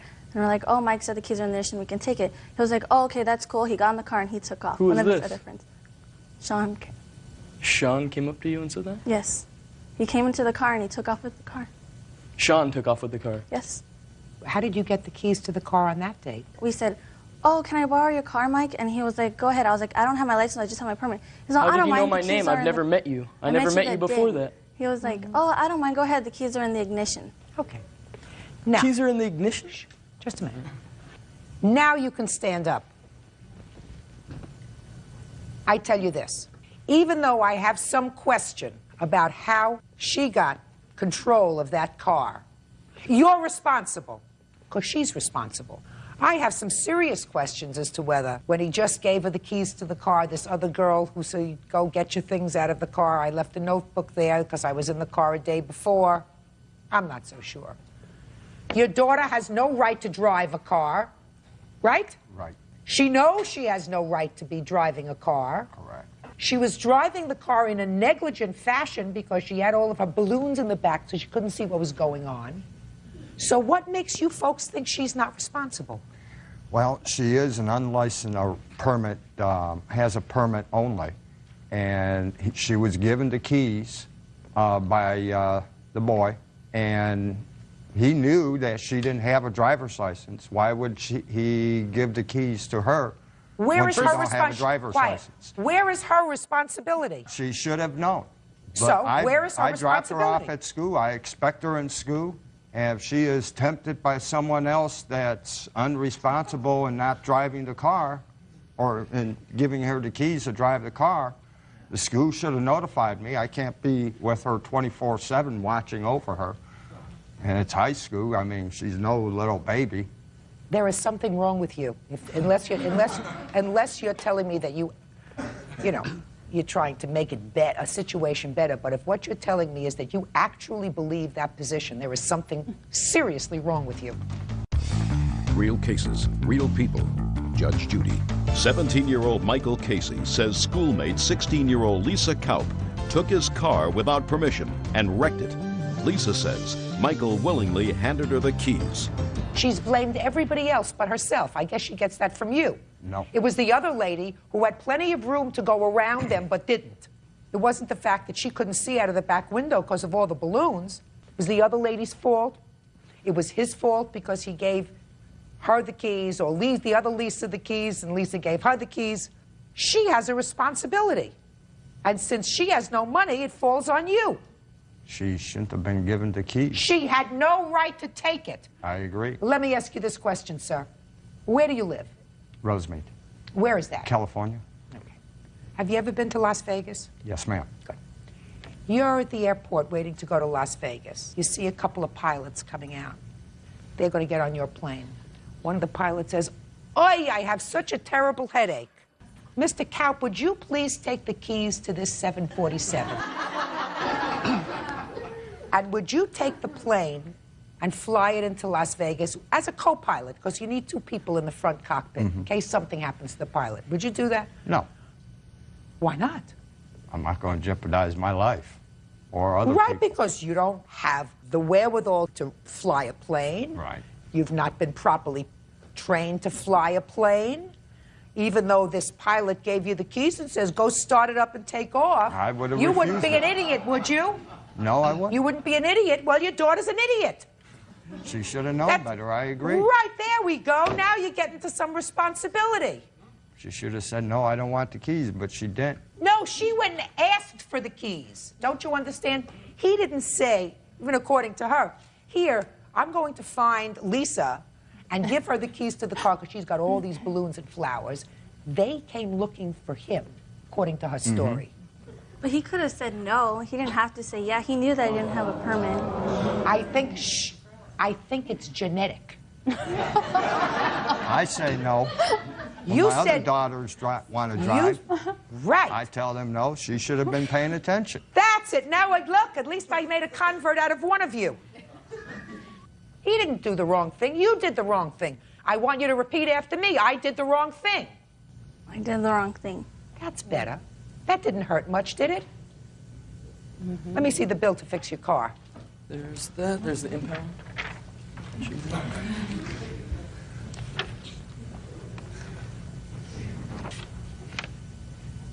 Did you get the car out? No, it was useless. You couldn't be driven anymore. You have pictures of this car? Yes, I do. Good. Here we go.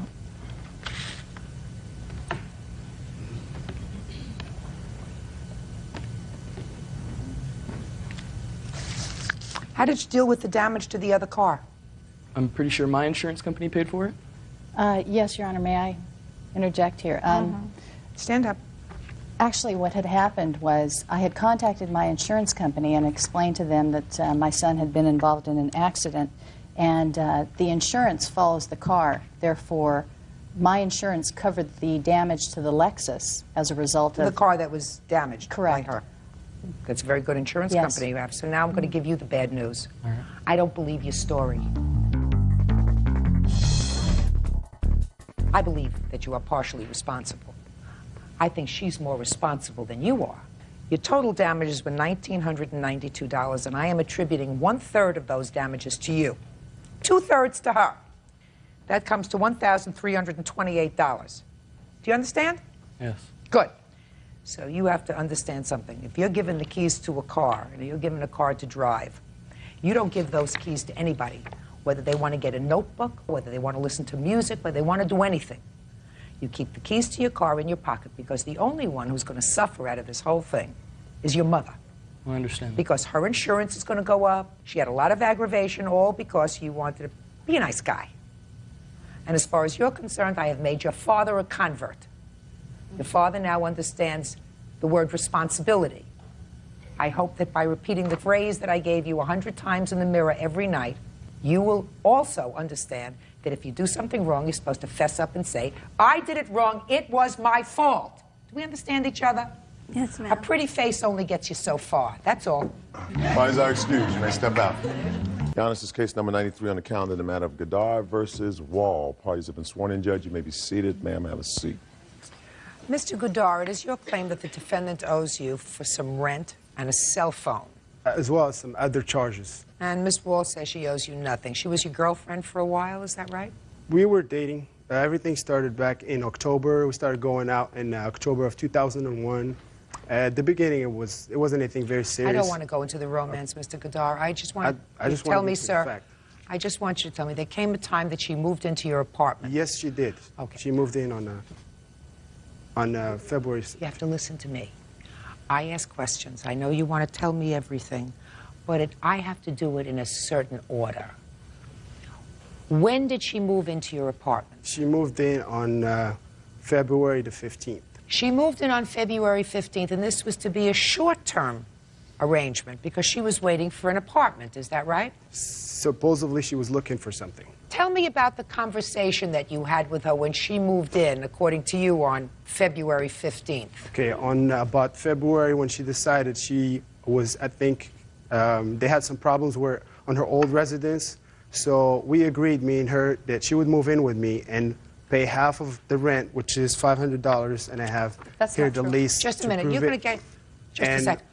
Also that she was going to go ahead and pay for the bills, half of the bills. And I had every reason to trust her because, I mean, she invited me to go visit her parents. I had a long stay with her over there in Texas, where she's from. You know, great people, great family, and, you know, I had every reason to trust her. I said, okay. So she was having some financial difficulties, and she said that she was expecting some check, I think some investment check. So I said, okay, you know, pay me at the end.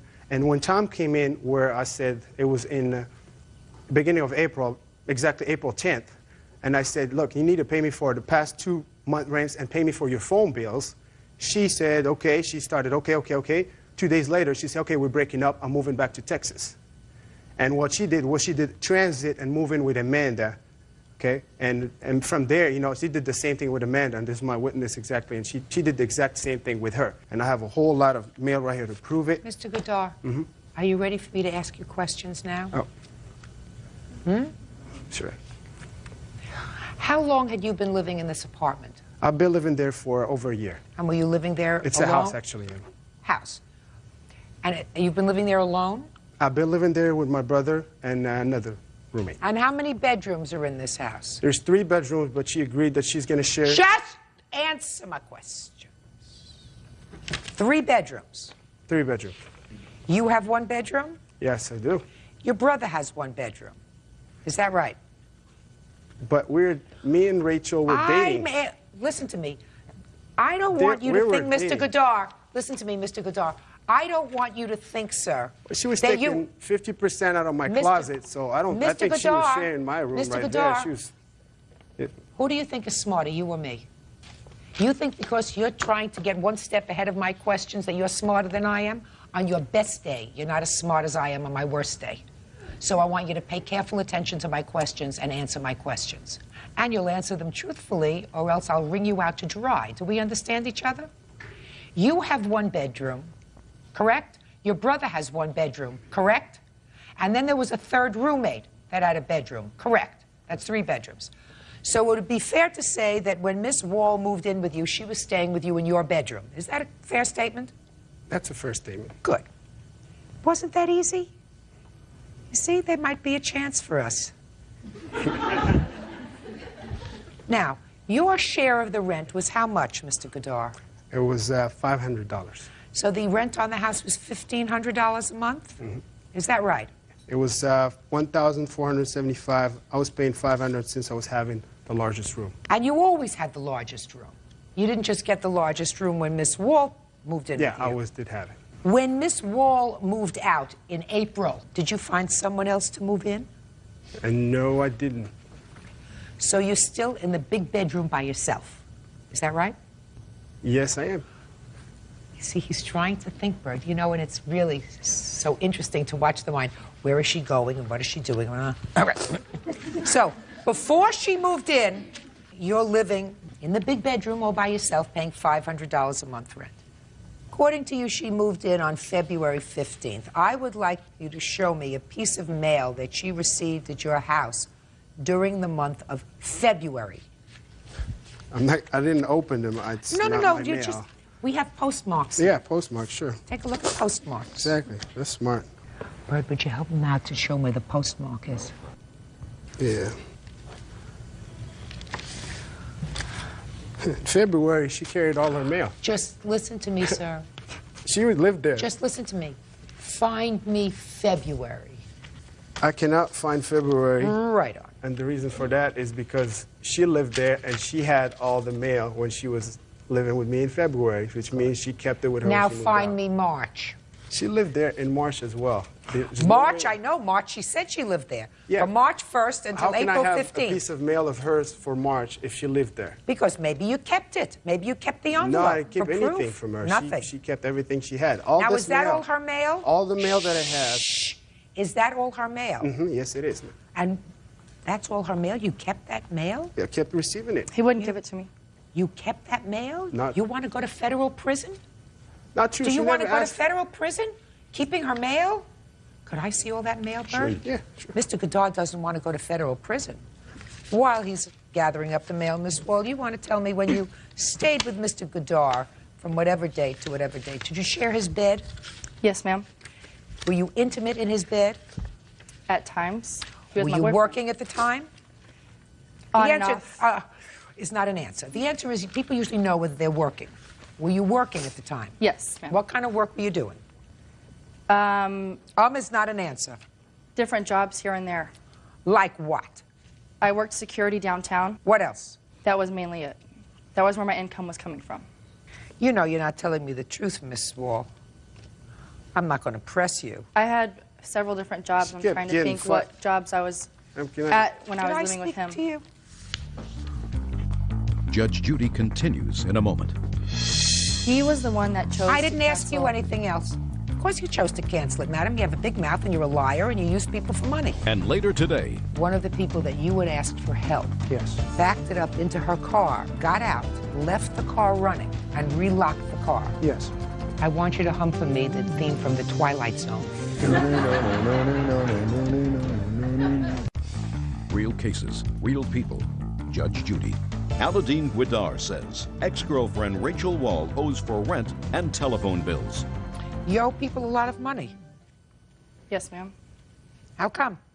I've been a student, so I haven't been able to work as much as I needed to. Then you don't rent things from Blockbuster. And you That's a don't- lie, sir. Ma'am, she's not. She hasn't been a student, Your Honor. She's been I've been a lying to student her at J Boutique. parents It's a that she was a student and she wasn't. beauty college. So her parents kept sending her money for rent, and she kept it and kept on with the life. They go out, they're having Would drinks, you give they're this back to Miss hanging Wall, on. please? These are all of her bills. And, Mr. Godard, now I want you to get over the rent. Whether she was there for 6 weeks or 7 weeks, I'm quite frankly not interested. I want you to tell me about the cell phone and the bill for the cell phone.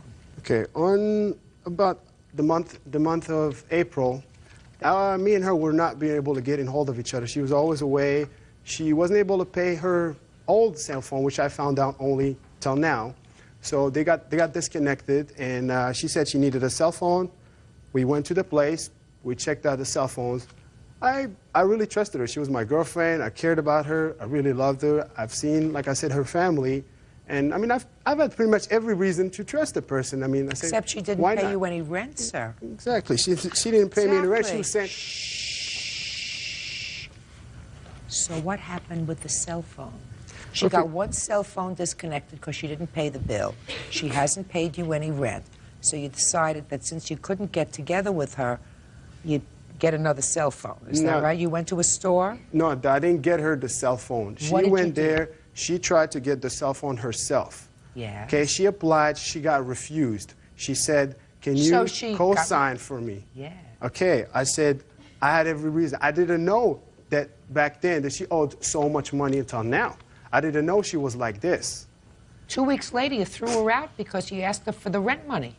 She hadn't broke paid up with me going, I have my witness, Your Honor. She knows exactly what happened because she moved in with her. So tell me what happened with the cell phone, sir. What happened with the cell phone is we got the cell phone. She broke up with me. I said the first thing is, okay, the first thing I want to get taken care of is take over the cell phone. Call somebody, call your mom, have them take over the bill, which means they're going to co-sign for you again. She said, okay, I will do that. I gave her a month. I contacted her several times. How much did she rack up on the cell phone? $344.3 for just regular charges plus $150 of disconnection fee. And here's, Your Honor, here's everything. I have the evidence for it. Now, Miss Wall, tell me about this cell phone. That's the charge I'm interested in. Well, it was his idea to get the cell phone. He couldn't get a hold of me. He was always wanting to know where I was. And I had canceled my other phone. I don't want to hear your voice again until I look in your direction. I canceled my other cell phone because I had some disagreements with, which is the company that I... Oh, give me a break. You owe them money. So they cut you off. Don't give me disagreements. You know, what are you, a con artist? You have bills here, your bills. $344 is your bill, plus a disconnection fee, which I assume he did in order to get his name off this whole account. Who did you expect to pay this bill? I was going to pay for my bill. Good. That's fine. That's perfect. But?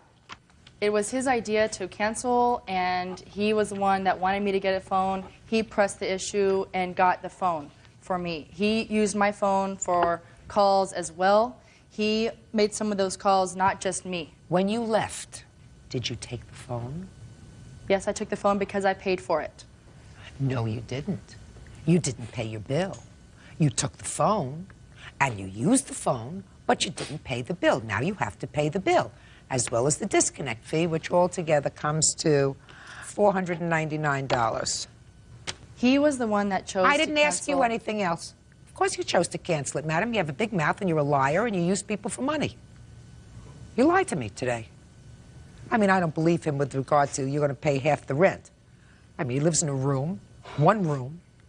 He's paid $500 a month rent for the year that he's been living there. He's not out any money. It's not as if he's taking a lease on an apartment. He's got a full-time live-in person who lives with him, shares his bed, and she was there for 6 weeks. And he wants rent? Get a life. All right? Cell phone bill is a different story. Cell phone bill is yours. You use the service. You pay for it. He would not give me my bill so I could see to pay for it either. Oh, well, now you're going to get your bills. Now you're going to get your bills. That's easy. Any other bills you claim she owes you, sir? Yeah, some telephone that she made, some phone calls that she made all throughout. Calling her voicemail, calling. It was comes out to the amount of $30. Get over it. Judgment for the plaintiff in the amount of $499. That's all. Parties are excused. You may step out. He was involved in a lot of drug usage. Like the judge says, he was a liar. Everything escalated into an argument or a fight. She cheated on me. I wanted out of this relationship for a reason. Uses a lot of people, and she's just going through people like underwear, so I don't know. And now the next case. All parties in the matter of Walkling versus McKnight. Step forward, please. 22-year-old waitress Brandy Walkling is suing manufacturing laborer Shane McKnight for the cost to repair her car. Shane says the damage was the result of a freak accident. Miss Walkling, you do not know the defendant. Is that correct? Correct. No, I serve him every once in a while in the bar I work in. But other than that, you have no relationship with him whatsoever. Right.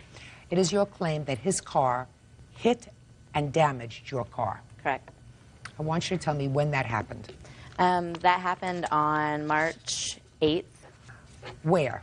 In the parking lot at the bar that I work at. What time? I get off work about 1:30, 1:45 a.m. Tell me what happened. I walked out of the bar, just got off work, and I noticed the rear end of his car was like sitting about this far from the side of my car, which I'll show pictures in a minute. And it was running, and the reverse lights were on, and the keys were in it, obviously, and it was locked. And so I didn't know what to do. So we went and we got the police, and eventually Shane came back, and he went through the parking lot a couple times, obviously, because he'd been drinking.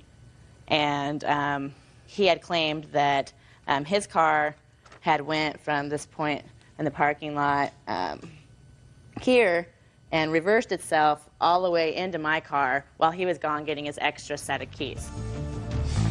Real cases, real people. Judge Judy. 22-year-old waitress Brandy Walkling is suing manufacturing laborer Shane McKnight for the cost to repair her car. Shane says the damage was the result of a freak accident. So what he's saying is he locked his keys in the car. He wasn't in the car. And therefore, he's not responsible if his car rolled and damaged your car. That's your defense. Is that Correct. right, sir? Yes. And the car, when you arrived back in the parking lot, was not where you had parked it. That's Is correct. that right? Yes. The keys were locked in the car. Yes, ma'am. So clearly, nobody had gotten into the car to drive it. It had to have rolled from one place to another. I disagree. Tell me what you think happens. There was a bunch of people from the bar where we made an attempt to get into the car. There was a guy there with one of those Jimmy type of bars that goes in between the window and the door. Several attempts were made to get into the car using that. And so I left to go call a tow truck to have them come out and unlock the door. And by the time I got back, the car had moved into the position that she claims. So so you don't know what happened to the car? Well, I maintain that one of the guys that was using the Jimmy to make an attempt to get into the car did get into the car while I was gone, backed it up, and staged the whole thing. That's okay, so let me understand your defense, sir.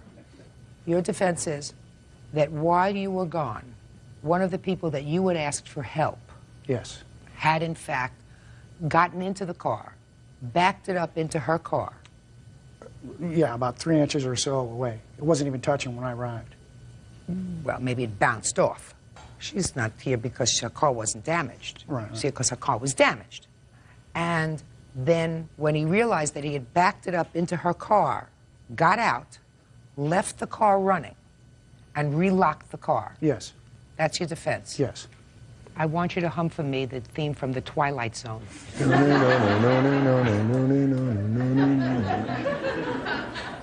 Listen to me.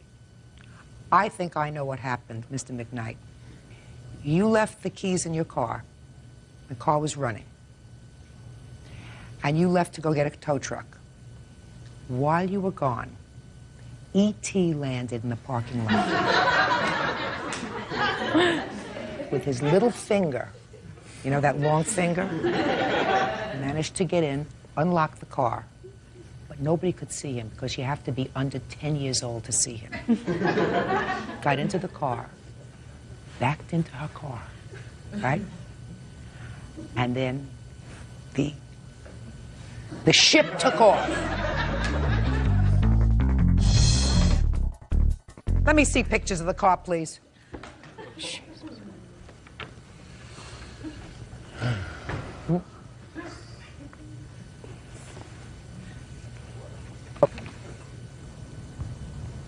Nice. Show them to Mr. McKnight so he knows what he's going to pay for, and let me see the estimate. I have 2 estimates here, and I'll give it to you.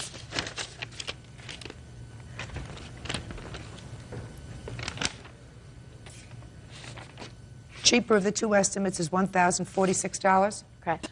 Judgment for the plaintiff. That's all. Thank you. Parties may phone home. Step out, please. Your Honor, this is case number 135 on the calendar in the matter of Pogue versus Hawk. You're welcome. Parties have been sworn in, Judge. You may be seated, sir. Have a seat.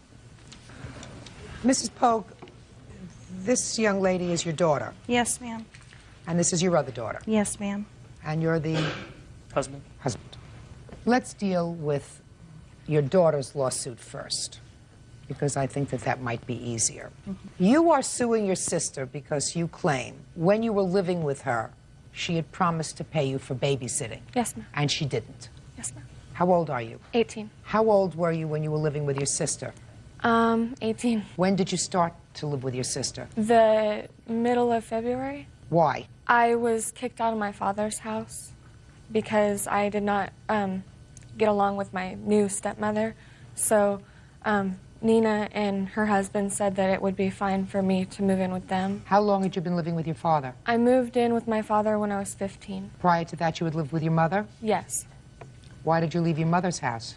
Me and my mom didn't really get along at the time. Now, what was your living arrangement with your sister? At the beginning, we lived in an apartment, and I had my own room. And then after that, we moved into a bigger house, so I still had my own room. Okay. Were you paying any expenses? Yes. Actually, no, I had them under my name. I had the cable under my name and the telephone under my name, but they were paying it. So you were not paying any expenses in the house? No, because I was still going to school. And the answer is you were not. You were 18, but Yeah. not paying any expenses Yes. in the house. Yes. Were you getting any money from your mother and father? No. Who was giving you spending money? My sister. And how many months did you live with her? 3 months, I think, exactly. Is that about right? 3.5 months. So for 3.5 months, you lived while you were legally an adult, 18. You're living with your sister. You're not paying rent. You're not paying for food. No, you're not, You're not paying for transportation. And if you had to go to a movie or something, if you wanted to go to a movie or out with friends. I paid for it. I never asked her to pay for it. Did she ever give you any spending money? I mean, I can't believe that in 3.5 months you didn't say, could I have $5 or could I have $10 or... Bought her clothes, gave her money. Yes, I gave her $50 one time, $30 another just for spending money, paid for her boutonniere for her prom, bought her pants, bought her a whole outfit, bought her food for a bird. She neglected to tell me the last month her bird was without food and it died. But besides that, I paid it all. So why would you sue her for babysitting occasionally for her children? Because it was a verbal agreement that she said she would give me $110 from her financial aid for going to school to watch her daughter. During the summer, if I worked, and she made me almost lose my job.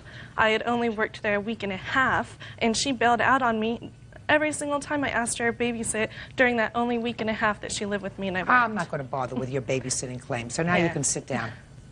You should say thank you to your sister and forget it. All right, now let's get to your claim. There came a time when you wanted to use a bank account that was your daughter's, and you put money into a bank account that was in her name and her husband's? Just my name. Just your name? Mm-hmm. She opened the account for me, Your Honor. She couldn't get an account anywhere else. It was a favor. But then, when you moved that account, there were some outstanding checks, I gather, or outstanding debits, and they took part of the balance that belonged to your mother. You acknowledge that? Yes. How much did they take that belonged to you? $134.77, Your Honor. Okay, well, you are clearly owed that. Yes. Right? Yeah. She did not give me a chance to pay it, though. All right, $134.77. We called twice, Your Honor, and her husband said to me after on the offering phone, to make payments. no, before I even had any chance to say anything else, her husband said to me, quote unquote, take me to court. Lick my Your Honor. And that was very unbelievable. Yeah, sure is. Not the way to speak to somebody, sir. I'm just telling you. There's no excuse for that. She called. She called my mom's house because we didn't have a phone at the time, and told my mom what happened. So I think it was like 4 days later. I called her Colette. He said, "I hear you're going to take me to court." No, just please. Okay. I said, "I hear my mom tells me you're going to sue me for money that was taken out of your account to cover our other account." And she said yes. And I said, and she wanted the money by the 1st. She said it was part of her rent money. And I said, I don't know if I can give you all that money by the 1st because my rent's also due. And she said that wasn't acceptable. She needed her money and that I was going to stiff her. And I said, well, then you have to then sue me. No, I'm telling you, sir, that what you said to her was uncalled for. Yeah, I agree. Oh, good. Then I don't have to yell at you anymore. Also, Your Honor, he told me that I couldn't see my granddaughter anymore. Yeah, he's an idiot. Well, if you weren't smoking pot and drinking alcohol and just everything else. Stop. Maybe I'd allow it. Please, I am not getting into this. Let me just take care of the money, please. Yes. You want to fight with each other? Do it outside. Judge Judy continues in a moment. Your Honor. Listen to me. Shouldn't say anything else that is going to make any situation worse. And later today, they dressed shamelessly and makeup, and they were hellions. We're 9 and 11 going on 17. real cases, real people. Judge Judy. Catherine Pogue and her daughter Dana Pogue say Dana's sister, Nina Hawk, and her husband, John, owe for babysitting fees, a couch, and stolen money. You have some nonsense here about a couch that you say you loaned to your daughter and she sold. Yes, ma'am. You sure you want to get into that? Ma'am, that was the agreement between her and I. What was the agreement? I had a pretty good sized house, and I was going to move closer to my job.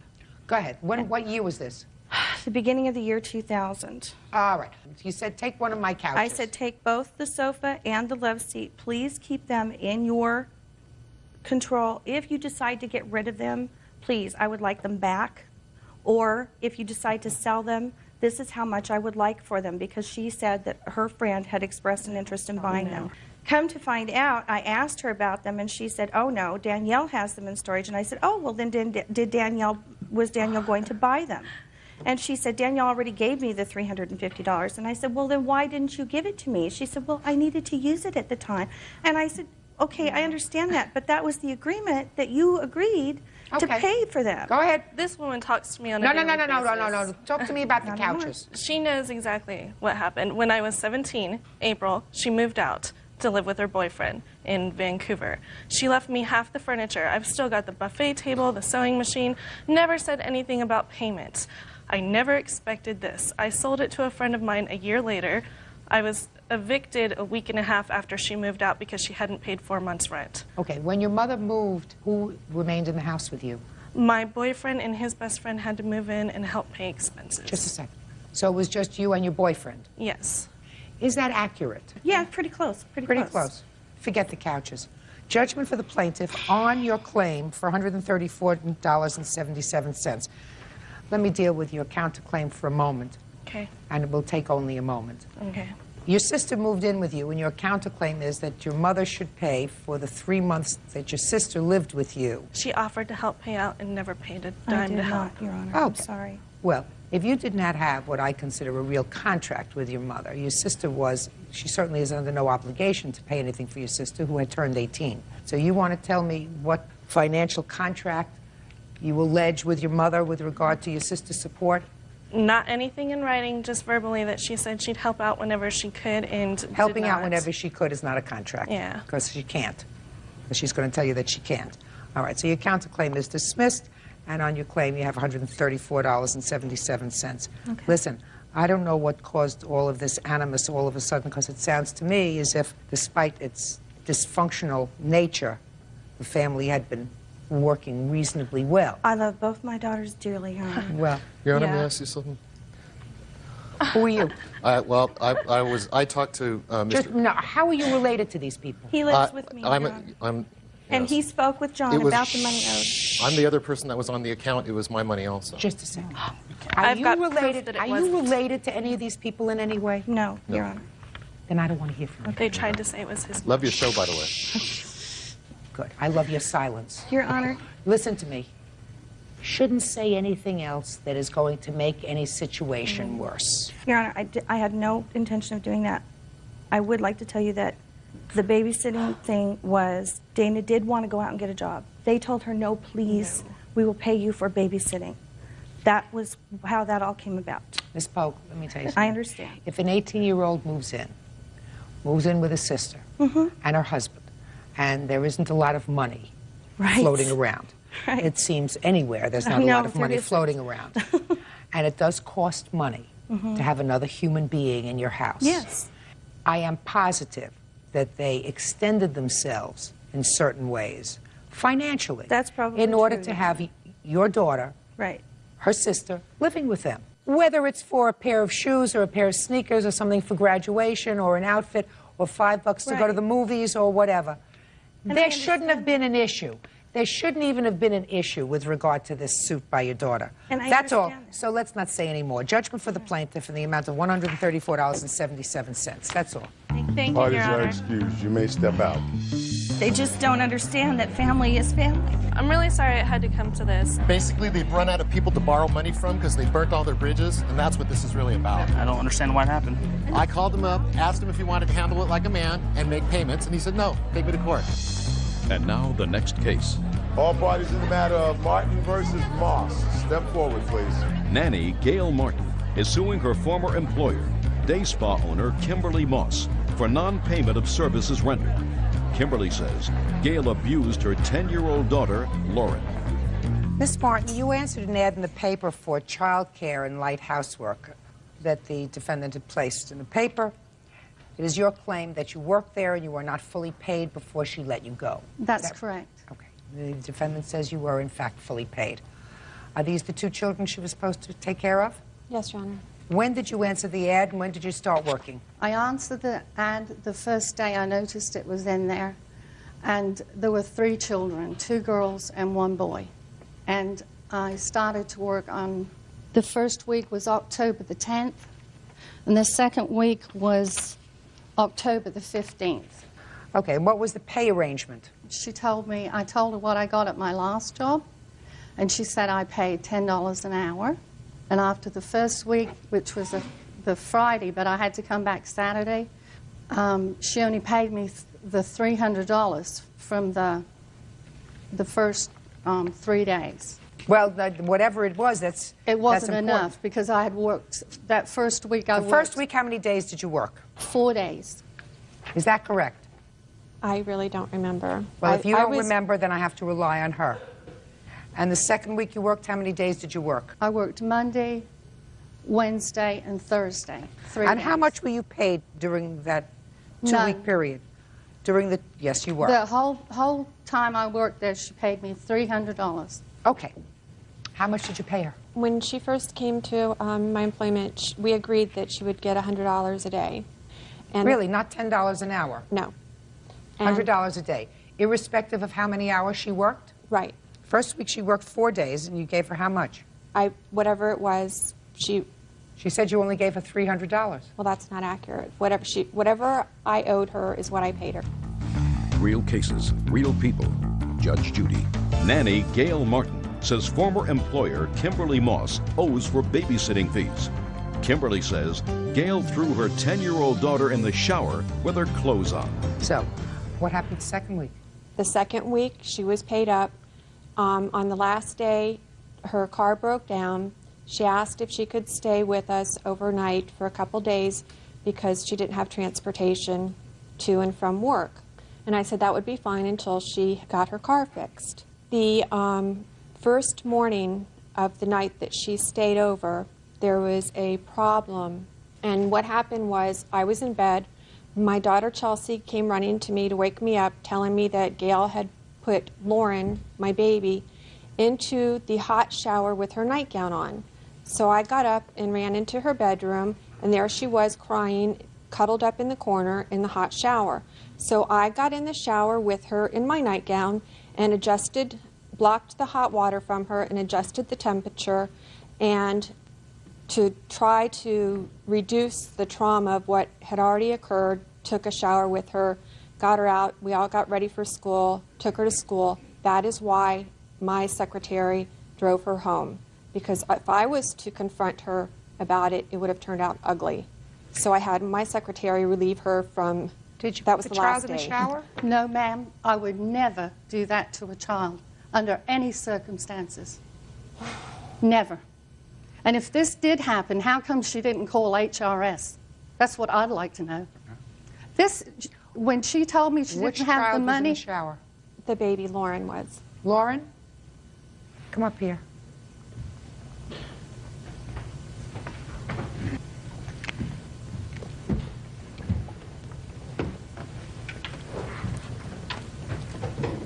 Tell me about the shower. I was in bed and I didn't want to get up because I didn't feel good, and then she picked me. You mean get up to go to school? Yeah. And she picked me up out of the bed and put me in the shower, and she turned the hot water on with my nightgown on. No question in your mind about that? Mm-mm. Where was your sister? She was in bed with me. Had that ever happened before? No. Okay, go sit down. All right. Ms. Moss, the plaintiff worked for you for 3 days, the second week. Correct. Did you pay her? I do not remember the exact amount of time that she was under our employment. Fine. Then I have to rely on her records for those days. That's fine. That she was. Now, at that point, did you fire her? That day, absolutely. That day, she was let go? Absolutely.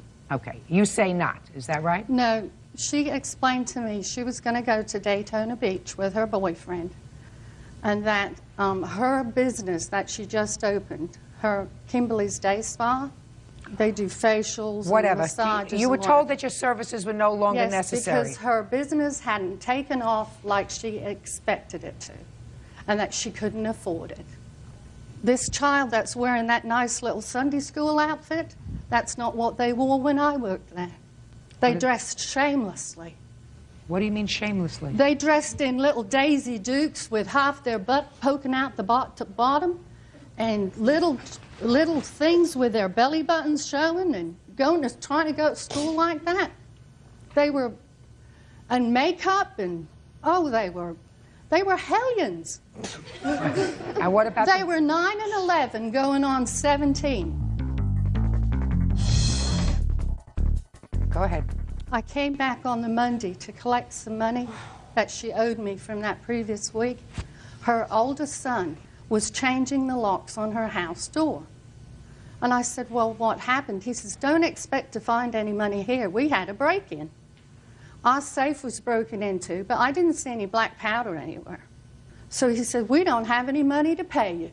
So why would she have to do that if she paid me the week before? Okay. Now, okay. Ergo.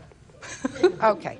You work there according to your records, and since she doesn't have any records of her own, which she should have, a total of 7 days. I am crediting her testimony that your agreement was $100 a day, and that she paid you, according to your records, which I am crediting, $300, which means she owes you $400, and I'm issuing a judgment for the plaintiff in that amount. That's all. Parties are excused. You may step out. Now, this is case number 223 on the calendar in the matter of Laverty versus Burroughs. Parties have been sworn in, Judge. You may be seated.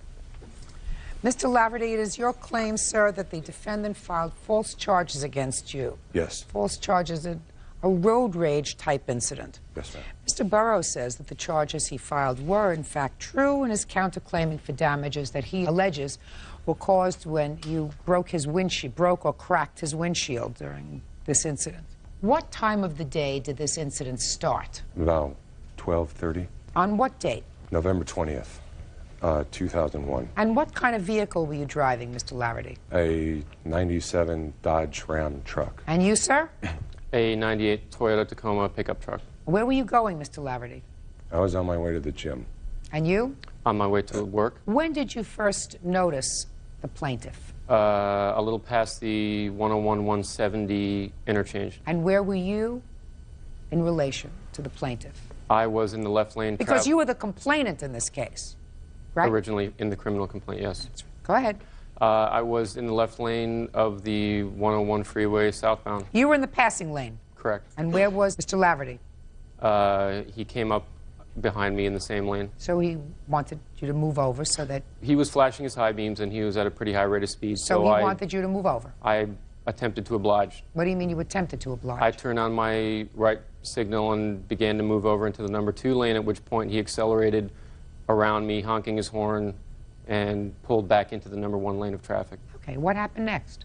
He locked his brakes up in a big cloud of smoke until we were all stopped. Pretty much all the other cars, the freeway came to a stop. You were able to stop? I was able to stop and not hit him. As soon as he passed me and pulled back in the lane, I realized I better slow down, so I began slowing down. He was traveling faster than me and had a much heavier vehicle, so he was quite a bit distance up the road past me. And everybody else was able to stop too? Well, at least the 1, 2, and 3 lanes, everybody pretty much stopped, and we kind of looked at each other like, what do we do? At that point, I saw the reverse lights come on in the pickup truck, and he started reversing, which made me pretty nervous. I got eye contact with the cars in the other lane, and I was able to pull off to the shoulder without too much trouble. What happened next? He did the same. He pulled over to the far right emergency lane. Okay. Go ahead. But quite a ways up, at which point he started reversing up the right emergency shoulder. At that point, I realized that this was not going to dissipate, so I called the CHP. Okay. And then what happened? He started getting closer to my vehicle, at which point... Try looking at me all the time. Okay. He started getting closer to my vehicle, at which point I saw the brake lights come on. I pulled back into traffic, at which point I was talking to the 911 operator, and I proceeded southbound on the 101, and he finally caught up to me, at which point I really couldn't see him. I could feel the energy, and I heard a pretty loud thud against the side of my truck. He then sped off, and I kind of lost sight of him for a little while. And then when I get off at the exit at Cahuenga, he's there. And I guess the 911 operator said, "Can you see the license plate number?" I said yes. I blurted the license plate number to the operator, at which point Mr. Laverty, got out of his truck with a cat's paw nail prying tool, which I reported to the 911 operator, and then I sped away and pulled back onto the freeway, at which point I was talking to the 911 operator, who said they transferred me to the LAPD at that point, and they told me to go to the Wilcox Hollywood Police Department to fill out the report. And that's what happened? Yes. As I was leaving the crossing Cahuenga, I was driving away, and he threw a metal object. I don't know what the metal object was, and I went back to look to see if I could find it, and it was not there. A small silver lug nut or a socket, which hit the windshield and cracked it. How come you left that out? How come you left it out of your narrative, Mr. Burrows?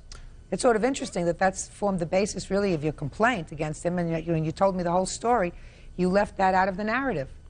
Well, that's interesting. Well, okay. Just a minute.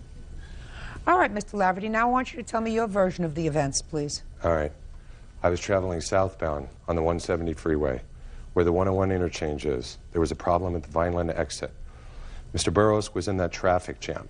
Our lanes on the 170 were completely free. I was doing about 65, 70 miles an hour. What do you mean, your lanes? You mean the left lane, the passing lane? Yeah, there's two lanes on the 170 that merge with the 101. I was in the fast lane. To the left of me was a carpool lane. To the right, the slow lane. He crossed the double white lines from a dead stop, crossed over the slow lane, went into the fast lane directly in front of me. I had to slam on my brakes to avoid hitting him. As I'm slamming on my brakes, he starts punching his brake pedal, giving me the bird, yelling in his rearview mirror. You don't hear him yelling, you just see something, right? No, I hear him. How could you hear His him? window's open.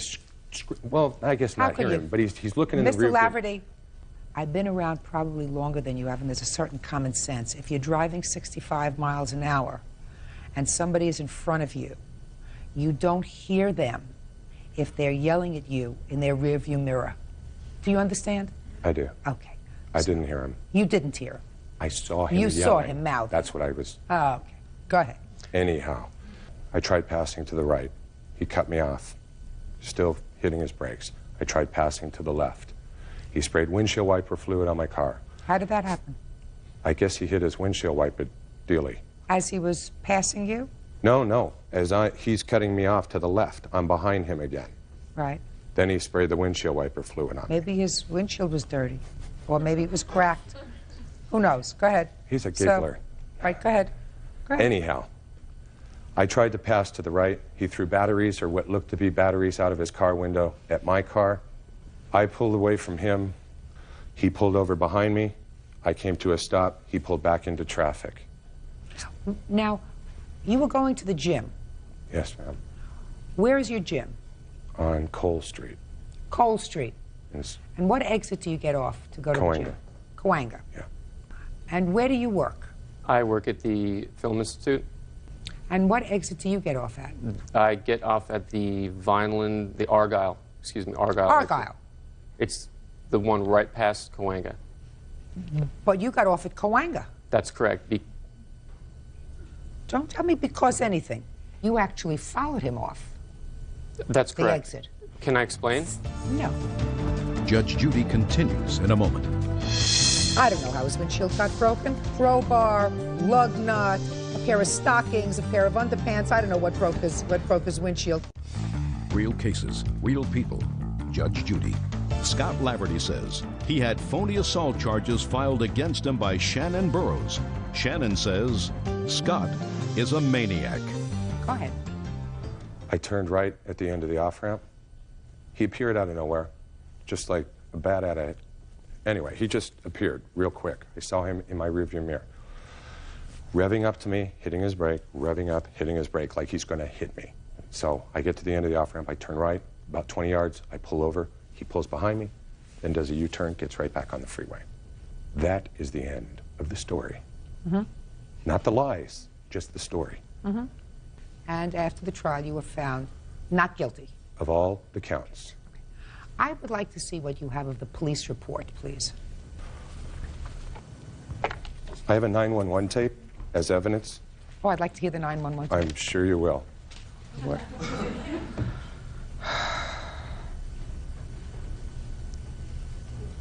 The actual... Sorry.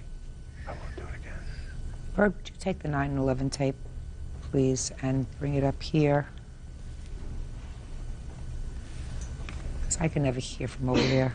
I assume that that's keyed up to the right place? Yeah. I'd like to hear it.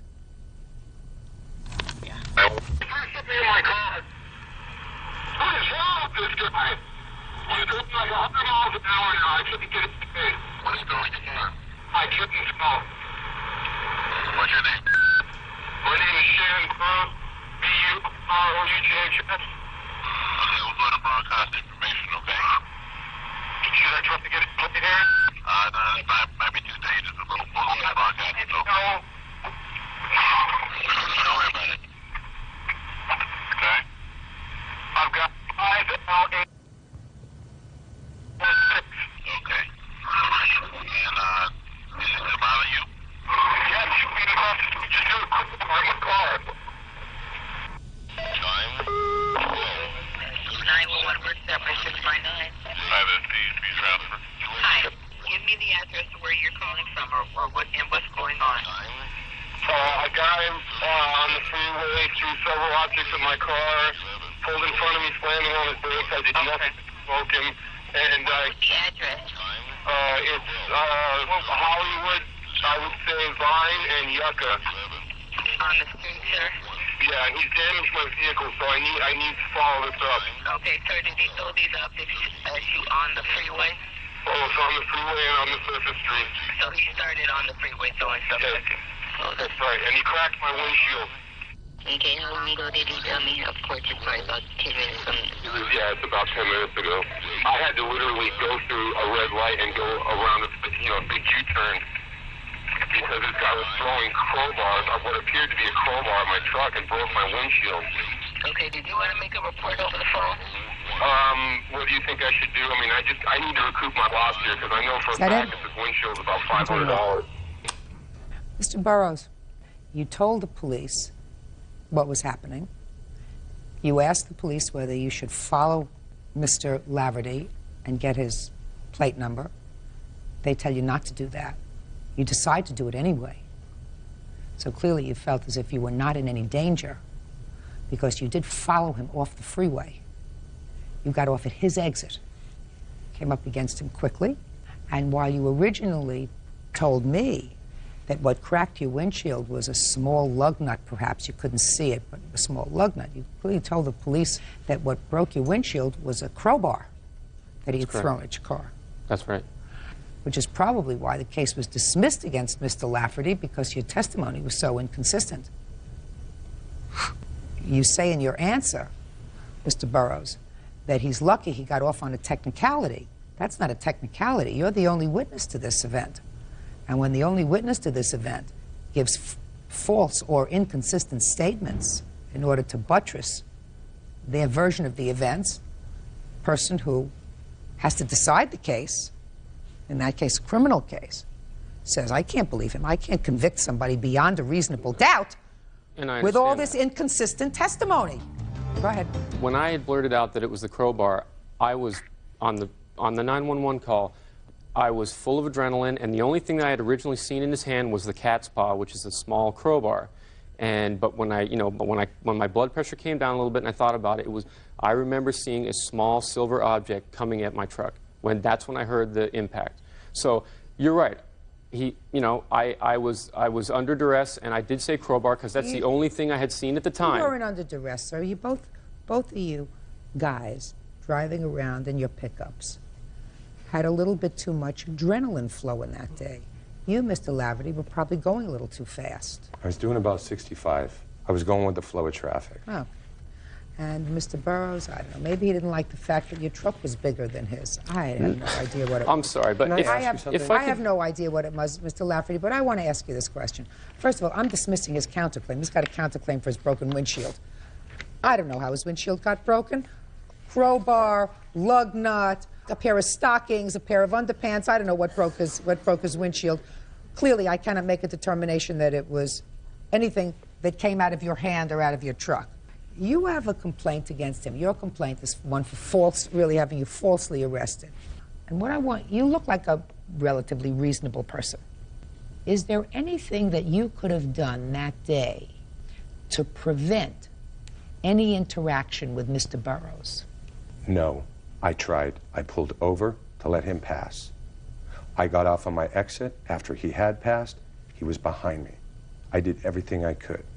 The crack on that windshield is a little tiny line. The original Polaroids were the property of the city attorney's office. They handed them to the jury. You literally couldn't see the crack. The picture of the crack in the report you have right there is blown up about 4 or 5 times.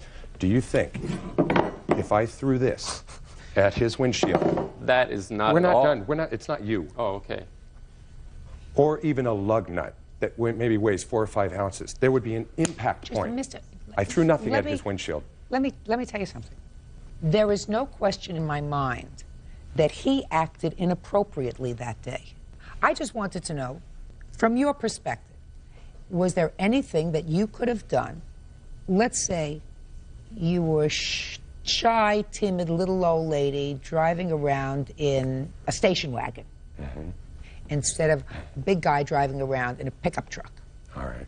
With somebody else in the left lane, they're in the left lane, jockeying for position. All right. Is there anything that you think that little old lady could have done to get away from him so that this whole thing wouldn't have happened? She probably would have had a heart attack. Mr. Laverty, what I find most persuasive about your arguments are, quite frankly, is you got off at your exit and he didn't. You got off at your exit to go to your gym, to take care of the rest of your business, what you were going to do, and this gentleman here did absolutely nothing but continue the provocation.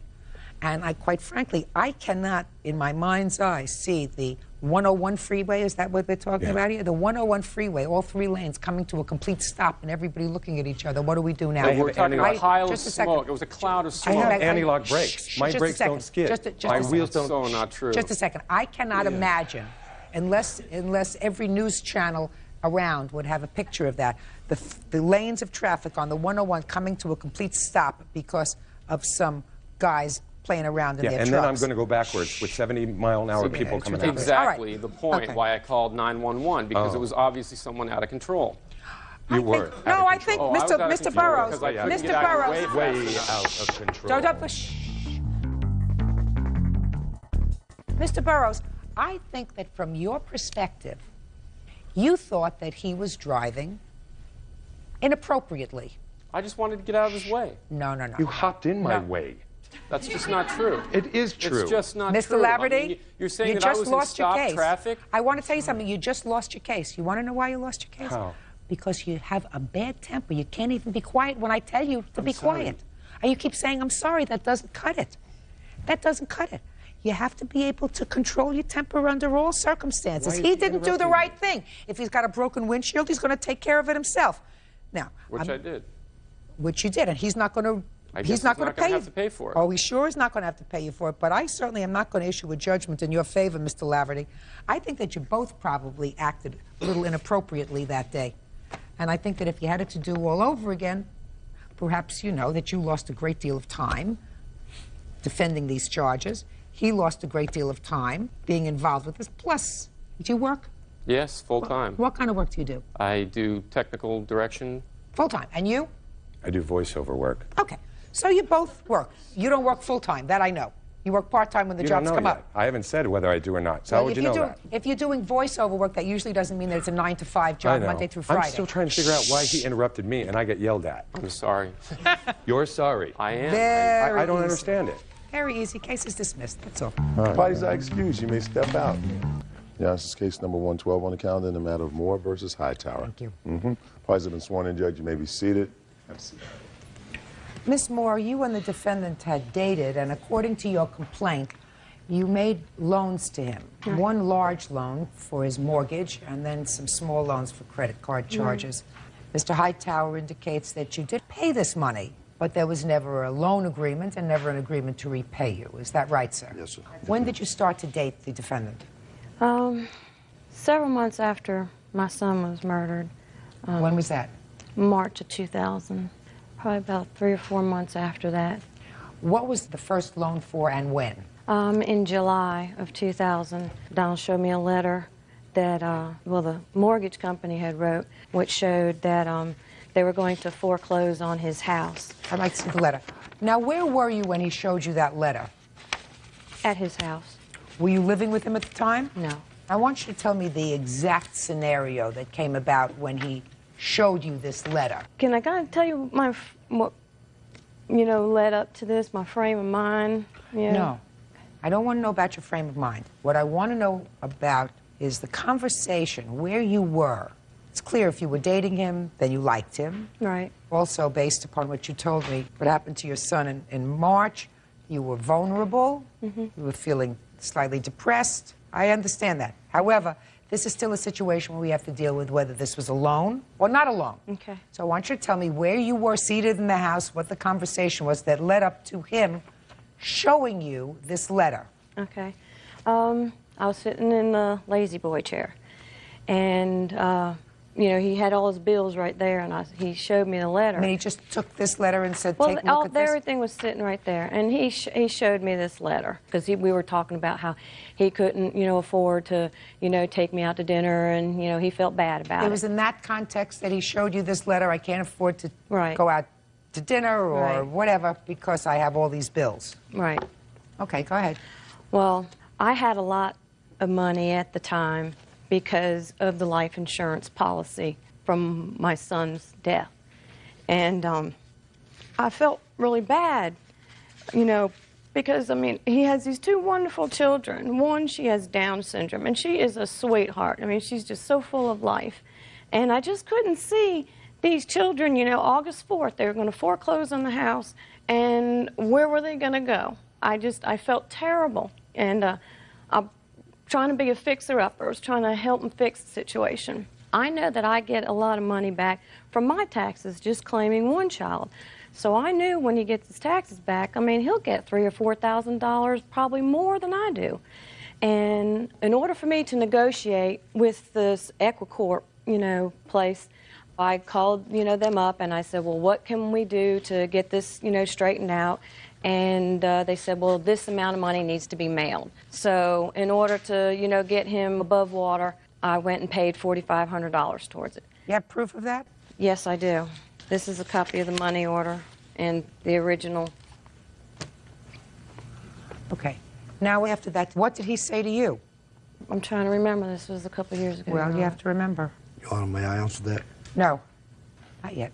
Well, he told me that he had other bills, and that wasn't really going to get him out of, you know, hot water, because he was behind on all these credit cards. I mean, he had the banks, you know, calling him constantly. He didn't like to answer the phone because of that. He said, well, I can't pay you back right away. And I said, I know. I said, I don't need the money right now. I have the money right now. I said, but, you know, when you get your taxes back, I mean, just go ahead, you know, and give me some money. And you don't have to give me the whole thing. I said, you know, the next year, which was this year right here, give me the rest of the money, and that'll be that. And I said, you don't even have to pay me back the whole thing. It was over $7,000 is what it was. And I said, well, you know, if you'll just make sure you pay me, I'll accept the $4,000. So you agreed that he would pay you back $4,000? Not at that time. This was later. So at that time you didn't talk about him repaying you the money? Oh, we did. We did, you know, with his taxes, but we didn't negotiate a figure. Okay. Well, when did you negotiate a figure? February, I had wrote a letter to him, February 5th, which is right about tax time. Could I see the letter, please? And I was like, something was better than nothing.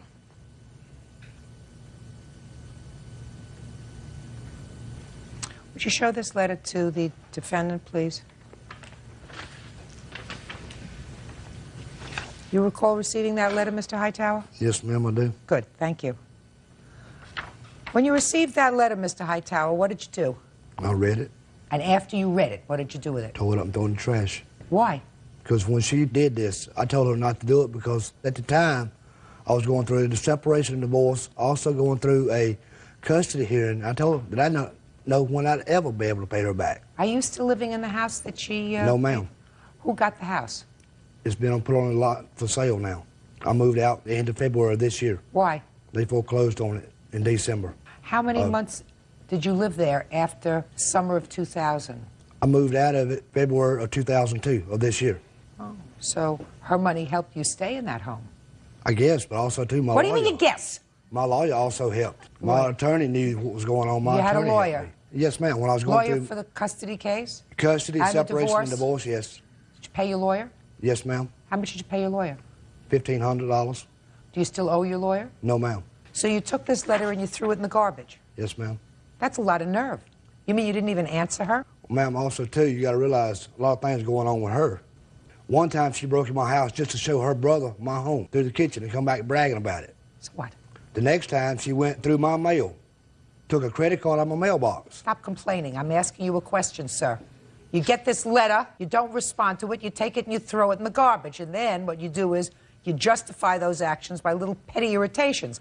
I'm asking you, if you couldn't give her back any money, and she clearly expected money over a year ago, why didn't you call her or write her a letter and say, I'm really suffering financially right now? She knew I was. How did she know? She knew how I was. What do you mean she knew? Were you in communication with her? She knew that I was trying to raise 2 kids by myself. Did you get custody of your children? Yes, ma'am. Then I suggest that you try to teach your children, Mr. Hightower, what being a person of good character is. You know, just because you're a warm body doesn't mean you're a father. Anything can be a father. Dogs are fathers, cats are fathers, fish are fathers. In order to be a father, a human being father, you're supposed to try to teach your children to have a good moral character. Somebody was nice to you. And what you do is you take the letter, you throw it in the garbage without even a response? Judge Judy continues in a moment. You think there's a difference between going through a separation and a divorce and having one of your children suddenly taken from you? Both of them are very emotional. One you can cure, one you can't. And later today, I was not that close to her. She sped up to go around me. She's trying to get away from you. If she sped up, she would have hit you straight on. Duh. real cases, real people. Judge Judy. Patty Lynn Moore says ex-boyfriend Donald Hightower owes for a loan to keep his home out of foreclosure. Donald says he told Patty Lynn he could never pay her back. After you loaned him this money, Ms. Moore, how long after that did you stop seeing him socially? Almost immediately. And who terminated the relationship? He did. Tell me about it. He didn't see that there was any, he didn't think that we would be able to have a relationship at the time. I was drinking some at the time. No excuse, but... That's honest. Alcohol is no place in any relationship, nor is it in anybody's life. It's like a disease. It just ruins. Are you okay now? Yeah, as far as the drinking, like I said, just bringing up this emotional stuff, I don't think, you don't ever get over the grieving, I mean, you deal with it, through grievance counseling, but you don't never get over the loss of a child. And I just... How old was your son? 22. I got the newspaper article. Mr. Hightower. Yes, ma'am. How many children did Miss Moore have? She had her daughter and her son that she told me about. And she told you about the son as soon as you met her? Yes, ma'am. So you knew that shortly before this business with your home, she had suffered a loss and she had some money. I didn't know she had any money. I never asked her. Fine. So let's say you didn't know she had any money, but you knew she had suffered a loss. Yes, ma'am, and I was sorry that happened. And you were going through a great deal of turmoil in your life. Yes, ma'am. But none of your children died.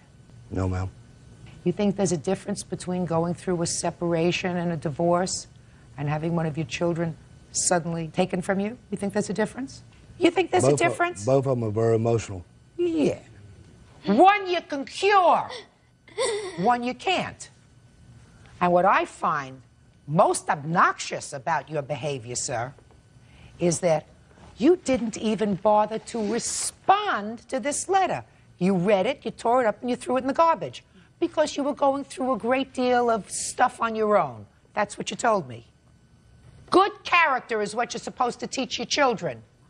If you don't have it, and they don't give classes for it, can't read a book on it, at least once in a while somebody is going to tell you when you have lousy character. We understand each other? Judgment for the plaintiff in the amount of $4,400. Thank you, that's all. Parties are excused. You may step out. She wants everybody to play her on her sympathy. There's nothing in this world worse than losing a child. She's just trying to rule people's lives with her own. I have the right to grieve. She was just trying to steal my identity. I don't think he has any identity. I best just get rid of him, get on with my life. When a loser is a loser, you're a loser. Why would I want to take the identity of a loser? And now the next case. All parties in the matter of Edwards versus Garmany. Step forward, please. Security Officer Gloria Edwards is suing 18-year-old student Charity Garmany for damage to her car due to an accident. Charity says she was being chased. Miss Edwards, it is your claim that the defendant, who you don't know, hit your car. Her car was traveling in reverse. Yes. Miss Garmany said, well, it's true she was traveling in reverse, but it was really both your faults. So tell me about it. When did it happen and where? Okay, it happened April the 22nd on North Houston Street around 7:45. Where were you going? I was on my way to the grocery store. Tell me what happened. Okay, I was traveling south on North Houston Street. Which is your car? Car number 2 is my car. And about 500 feet from me was car number 1, which was her car. All of a sudden, I see her reverse lights come on. And I swerved to the right of the road, tried to get out of her way. And when you say you saw her reverse lights go on, did she start to travel in reverse? Yes. It was like at full speed because I had just turned onto this street, and I was doing maybe 15 miles an hour. And all of a sudden, I just saw her reverse light come on, so I was trying to get out of her way. So you moved to try to get out of the way, right? And she hit you, right? On the side of your car, right? Okay. I assume she got out of the car. Well, I got out of my car. I got out and walked around, and I asked her what was going on, and she said this girl was beating on the hood of her car.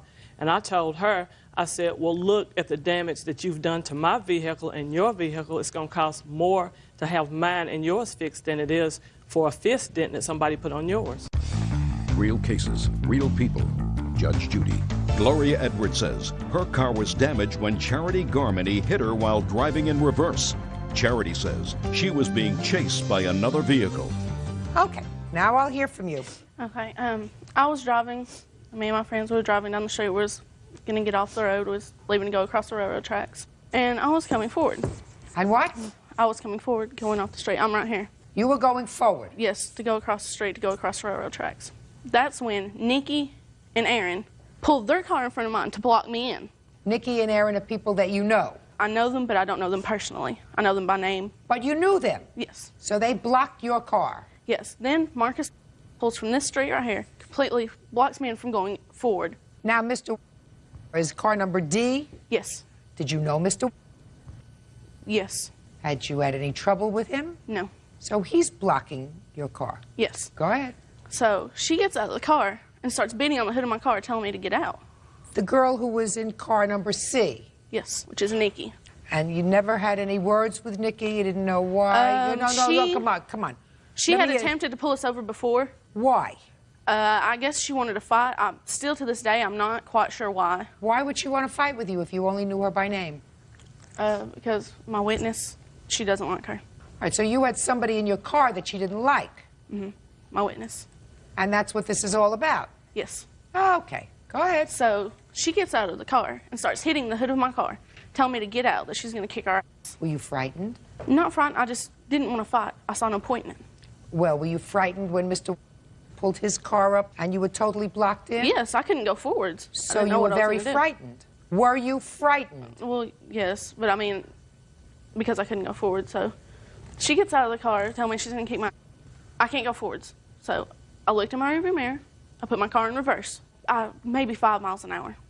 It was slow enough. She was still beating on the hood of my car, telling me to get out. Who's she? Nikki. Who was Nikki? You're pointing to Nikki. Her witness. You're Nikki? I'm Nikki. Oh, stand up here, young lady. Do you know the plaintiff? Did you know her before this incident happened? No. Well, what's all this about with getting out of your car and blocking her car? I've never blocked her car, and I mean, I was standing on the depot corner. Me and some of my friends were standing on the depot corner, just talking, hanging out, and these girls kept riding by all day, screaming and cussing at us. That's not true. We just got there. Telling us they were going to beat us up, and I mean, just acting silly, shooting us birds, and then finally they kept riding by. And me and my friend Erin, the girl I was with, we were fixing to leave, and they come down the road, and so I was trying to stop them. And How were you trying to stop them? I was yelling at them, trying to stop them. I never touched their car. They were never blocked in. Nobody ever pulled out in front of them or anything. That's They were not never true. blocked in. Sit down. Nikki, there's a reason she went into reverse. She didn't all of a sudden have a lapse in her mind, and instead of going forward, she decided, well, I'm going to ride backwards. People don't do that. So she was clearly frightened about something. Nikki, go ahead. So I proceeded to reverse. You went into reverse because Yes. you were frightened and you wanted to get away from them. Yes. And you hit her car. No, she hit me. I was No. Your car number A, right? Yes. You she hit did her. not proceed to slow down. She instead speeded up. She even said to the police officer that she speeded up. She saw my reverse lights on. She speeded And she tried to get out of the way. Look at the way her car is. Miss. When you see a reverse lights on, you usually reverse. No, you don't. You try to get out of the way. You reverse. I was not that close to her. She sped up to go around me. She tried to get out of the way. Look at where the damage is. Look, miss. Look at your photograph. Look at it. That is a photograph of somebody who's trying to get away from you. Going that way, trying to get away from you because you're going backwards. If she sped up, she would have hit you straight on. She's trying to get away from you. Duh. Okay. The lesser of the two estimates that you have is 2616? Yes. You have a photograph of the damage? Yes. Can I see it, please?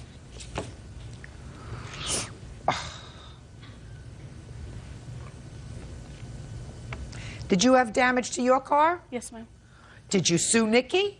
I tried to file a harassment warrant on her, and I'm not talking about a harassment warrant. I'm talking about you say that she caused the damage to your car. Did you sue her? No, not yet. What are you looking at her for? I thought she said something. No, she doesn't look like she's going to say a word. You say that this young lady and her friends caused this accident. Yes, they did. Well, why wouldn't you sue them? I just graduated out of high school. I haven't had time yet. I'm going to though. I'm in the process. Well, meanwhile, you take care of the plaintiff's damage. Judgment for the plaintiff in the amount of $2,616.83. Thank you. That's all. Parties are excused. You may step out. Now, this is case number 128 on the calendar in the matter of Cross versus Davis. Thanks, Parties have been sworn in, Judge. You may be seated. Folks, have seats, please. Ms. Cross, the defendant is a former boyfriend of yours, and it is your claim that after some disagreement last New Year's Eve, he vandalized your car and later assaulted you. Mr. Davis says he did neither. So you had been his girlfriend for a while. You went to a party. I was never his girlfriend. We were just friends. You went to a party together? Yes. New Year's Eve? Yes. According to you, you were dancing with somebody else and he got annoyed. Yes. So take it from there. All right. We went together as friends. I started dancing with someone else. 2 minutes into the dancing, he came up and pulled me on my arm and said he needed to talk to me. I told him I would talk to him when I was done dancing. He continued to stand there. Once I did finish dancing, I asked him what did he want. And he told me, why was I here dancing with someone else? And that's when I told him, why would you ask me that? We're just here as friends. You're not my boyfriend, and I can do what I want to do. And he kind of shoved me and he walked away. I didn't see him anymore that night at the club. I left about an hour and a half later. When I did arrive in front of Devin's building, I noticed he was... You went back to his building. Why? Because my van was parked there. I left it there and we got a cab because I didn't want to be drinking and driving. So you went back to his place to pick up your car? Yes. Go ahead. And that's when I noticed he was outside in front of it. And as we pulled up, the lights, when it shined on the vehicle, it's when he ran into his building. And that's when I noticed that the tires were slashed, the first thing I noticed, and the windows were busted. And I ran into the building after him. Okay. So when you got up to the building, you saw him standing near your car, When near we your were van. pulling up. You saw him standing near your van? Yes. You didn't see him doing anything to your car? Well, he was motioning. I couldn't exactly see. You didn't see him doing it? Just answer my question. No. Right. And then you saw him run into the building? Yes. Next. And that's when my witness, she got out of the car because I couldn't get in the building, and I was buzzing and bamming, and then finally a neighbor walked out of the building, and that's how I got in. But there was another door that I couldn't get through, so I stood there and I buzzed his buzzer, and that's when I noticed the defendant looking up from the basement through the windows, and finally someone else did come out, and that's how I got in, and I confronted him then. Where did you go to confront him? Right inside the entrance of the doorway. It's in the hall. Go ahead. I asked him, why did you do that to my vehicle? And he didn't answer me. I grabbed his shirt, and he kind of pushed me and told me not to touch him, and I continued to grab his shirt, and it's when he swung, and he hit me, and I hit him back. When did you get him in a headlock? When we were in the altercation. Just a minute. According to your complaint, madam, he pushed you, you pushed him. Yes. That's what you say. You have to get your story straight. And then you say at some point you got him in a headlock. Yes. And what happened when you got him in a headlock? I punched him. I punched him in the face. Yeah.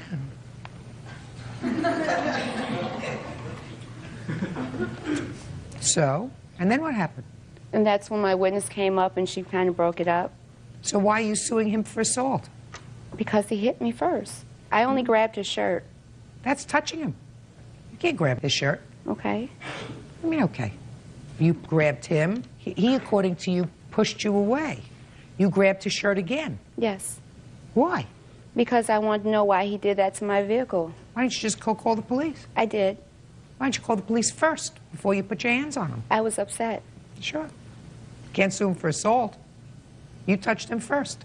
Got him in a headlock and then punched him in the face. Then he hit you back. If he did it at all, he says he didn't do anything. Is this your witness? Yes, it is. Step up here. Tell me your name. Kanaiza Mutiva. You were with her when you got home from the club? Yes. You didn't see him doing anything to the car? I saw a shadow of someone running towards the building, but I didn't know. We actually met at the club, she and I did. So when we pulled up, I didn't know whose house we were in front of. We just pulled up, someone ran, and she ran out of the car. When you say you saw someone, it was a person that you could not identify. You couldn't see their face? It was like 1:30 in the morning. It was a male. So you couldn't see their face? No. Is that what you're telling me? Yes. Could you see what they were wearing? Or was it too dark? It was very dark, but I also didn't know that there was anything wrong at the time when I saw someone That's not running. what I'm asking you. I'm asking It was dark, and I didn't see what they were wearing. And you were in the car with the plaintiff? Yes. How is it that your witness couldn't see the face of the person and you could? Because I was looking at my vehicle as we were coming up. I was paying attention to my vehicle because that's where we were going to. I was also in the back seat of the car. All right, Mr. Davis, now you tell me your version of these events, sir. Well, me and Charvette went out to a club called The Zone. She asked me to use my cell phone. That's how everything else happened. I was talking to a friend. I gave her my cell phone. Then later on, I asked for my cell phone. I forgot that I gave it to her. That's when I seen her dance on the floor with the two guys and my phone. So I pulled her to the side, asked her for my phone back, asked her what she was doing. She's supposed to be with me. She said that we were just dating, not my boyfriend. So I got my cell phone back. So I went to another part of the club, and she went her way. And I went home. But before I went home, it took about maybe half an hour just to get a cab, and I wasn't able to get one right away. So I went home, changed my clothes, because everybody wanted to know how was the evening. You went home because the evening was over? Right. It was like 2 in the morning when everything shut down. All right. So what'd you change your clothes for? I was done. It was time to go home. Why did you change your clothes? It was done, time to go home. Why do you go home and change it? You put on your pajamas? Into what did you change? Did you put on your jammies? Did you put on a new pair of jeans? What did you put on? I just put on regular clothes. Where were you going? What happened was that when I went home, I changed my clothes. I went downstairs in my apartment building because everyone wanted to know how was the evening. So you were going to meet up with some other people? Yes. Okay, go ahead. As I went downstairs to tell my friend what happened, there were some police officers there. So they told me, go back. So I went back to my apartment. And then when I went to my apartment, there was some police officers driving in the parking lot, shining their lights. I went to the manager, asked him what was going on. He was saying something about someone was damaging their vehicle. And you don't know anything about that? No. Were you arrested? No. Did you file a police report? Yes, I did. Can I see it, please?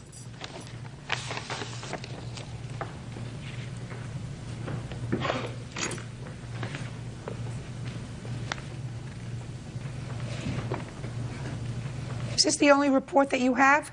Yes, it is. They said that because it was not an emergency and because it was the New Year's, that they could not dispatch another one out. I would have to wait 2 hours, and I live in another city, and there was nowhere for me to wait. So you did not wait until the police arrived, is that right? No. You did not wait. So when it says here, victim states that when she confronted the suspect about the damage, he hit her, causing a split lip and a bruise to her face, that's something you reported over the telephone? Yes, it is. You have photographs? I have photographs of my vehicle, yes. I'm not interested in your car. I'm interested in your face. Judge Judy continues in a moment.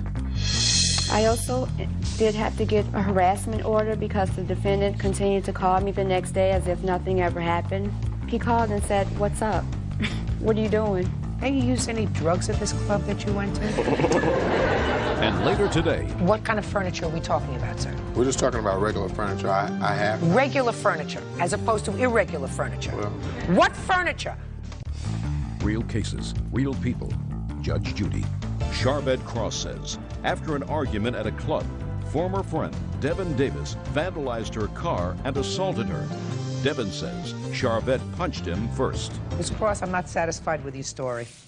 Doesn't make sense to me that someone is assaulted, has their face bashed in, has their car totaled, slashing all 4 tires, breaking all 4 windows, breaking the rear view mirror, interior lights, breaking headlights, ripping off the bug visor and slashing the upholstery, doesn't wait for the police to arrive, especially if she can identify the perpetrator.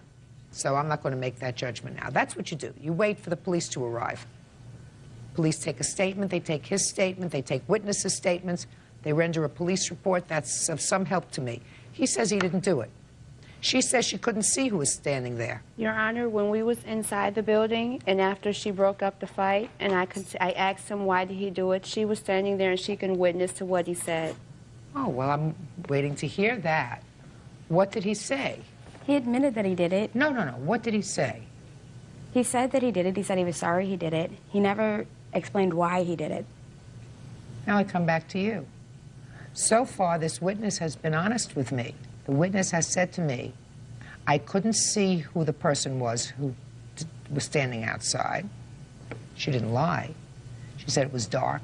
Couldn't see their clothing. I couldn't see their face. That's honest. She could have just as easily said to me, I saw it was him, right? True. Then why do you think she would lie to me now when she says that you did it, you would acknowledge that you did it, and said you were sorry? Why do you think she would lie about that? Well, first of all, I ain't doing anything, and I don't know why she said that. No, I'm asking you, why do you think she would lie about one thing and not another? I have no idea. Don't? No. And you never got into a physical altercation with Miss Cross at all that evening? Physical? No, not really physical, no. What do you mean, not really physical? What does that mean, not really physical? When she came in and pushed my buzzer, I wasn't able to buzz her in because it was broken, so I had to come downstairs. When I come downstairs, I spoke to Chavette through the glass door because she was angry. Are you what? I said, what's going on? That's when she came out the car. Mm-hmm. So I'm still behind the glass. I didn't go nowhere. I was like, what are you talking about? Well, I know you did this. I know you did that. I said, no, not me. And that's when she swung at me. Because both of them left. They left the premises, went back toward the car. Mm-hmm. Took off. Now I'll look at the damage to your car. May I say something, Your Honor? Sure. First of all, he wasn't truthful. His friend was never with us, and I never used his cell phone when we were at the club. Another thing, he just stated that I swung at him, but he was behind the glass door. Why would I swing at a glass door that's closed? I gotcha. I want you to think very hard, madam, about what he said to you about the damage to the car. I remember him saying that he felt bad that he did it. I was waiting for a why, and that's all I ever heard her say. I'd also like to say that the only reason I went in the building was because I saw the struggle. He wasn't behind a door. They were struggling, and I ran in there. Okay, let me see the estimate to fix this van.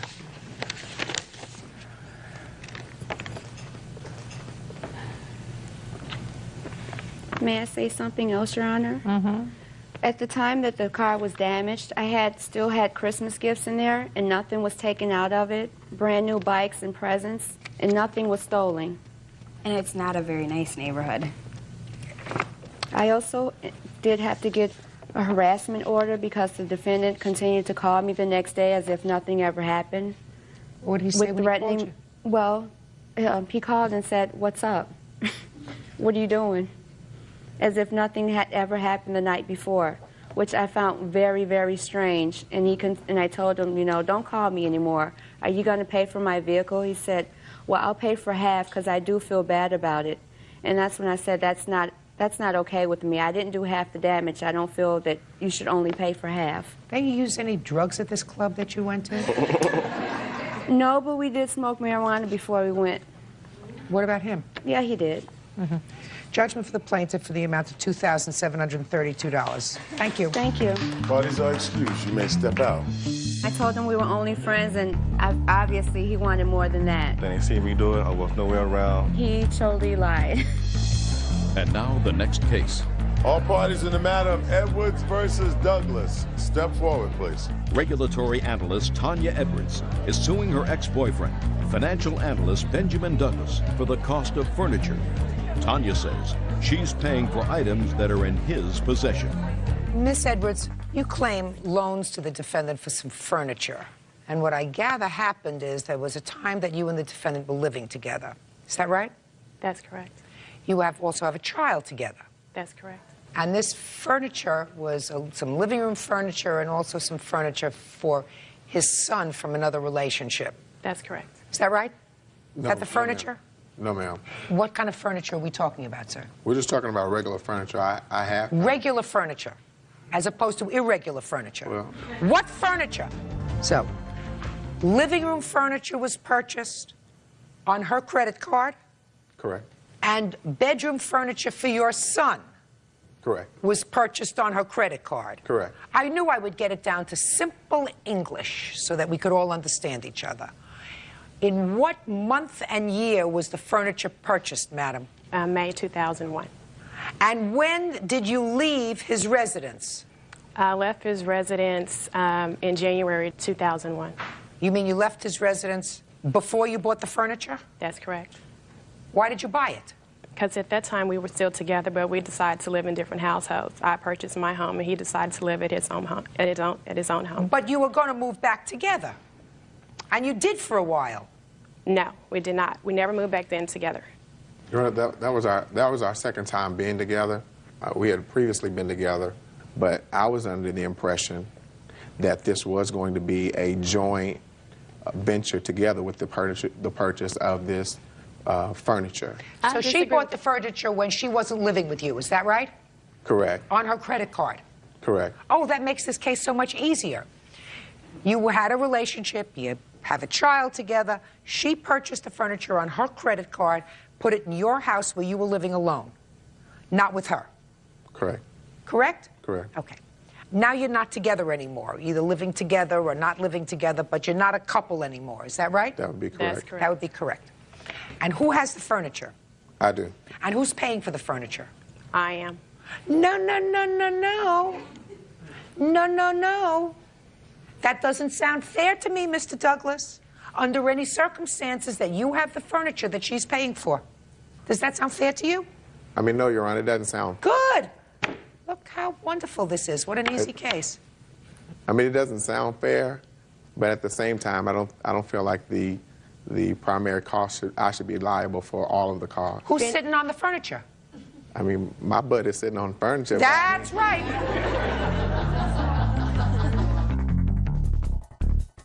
Who's sleeping in your son's bed? My son. Who should pay for that, her? Every month? No, I mean, I'm not saying that she's liable for all of the charges. I'm just saying that with the intent of us being together, I was under the impression that it was going to be a joint venture. But it's not anymore. That's your impression, but it didn't happen, sir. So what you could have done is you could have done several things. Let's say that was your intention. And let's say that was the intention of both of you. But it didn't work out, so that you can sell the furniture and say, look, let's pay off as much as we can on this credit card debt. Let's see if we can pay it off.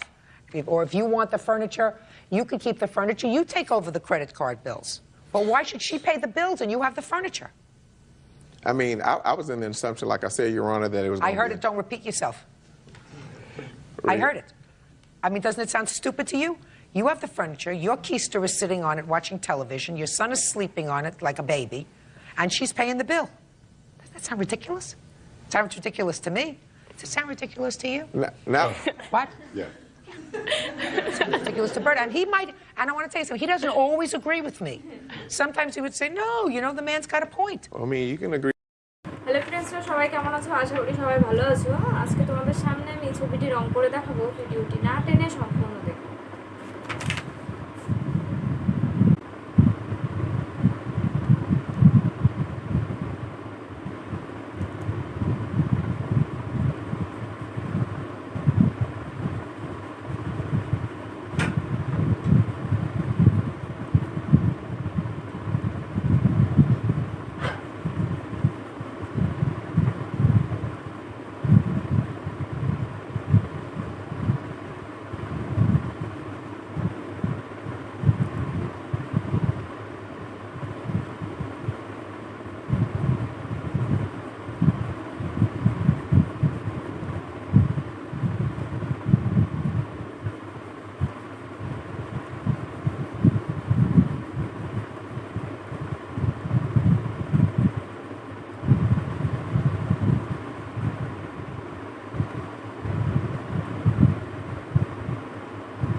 ছবিটি রং করা সম্পূর্ণ হলো।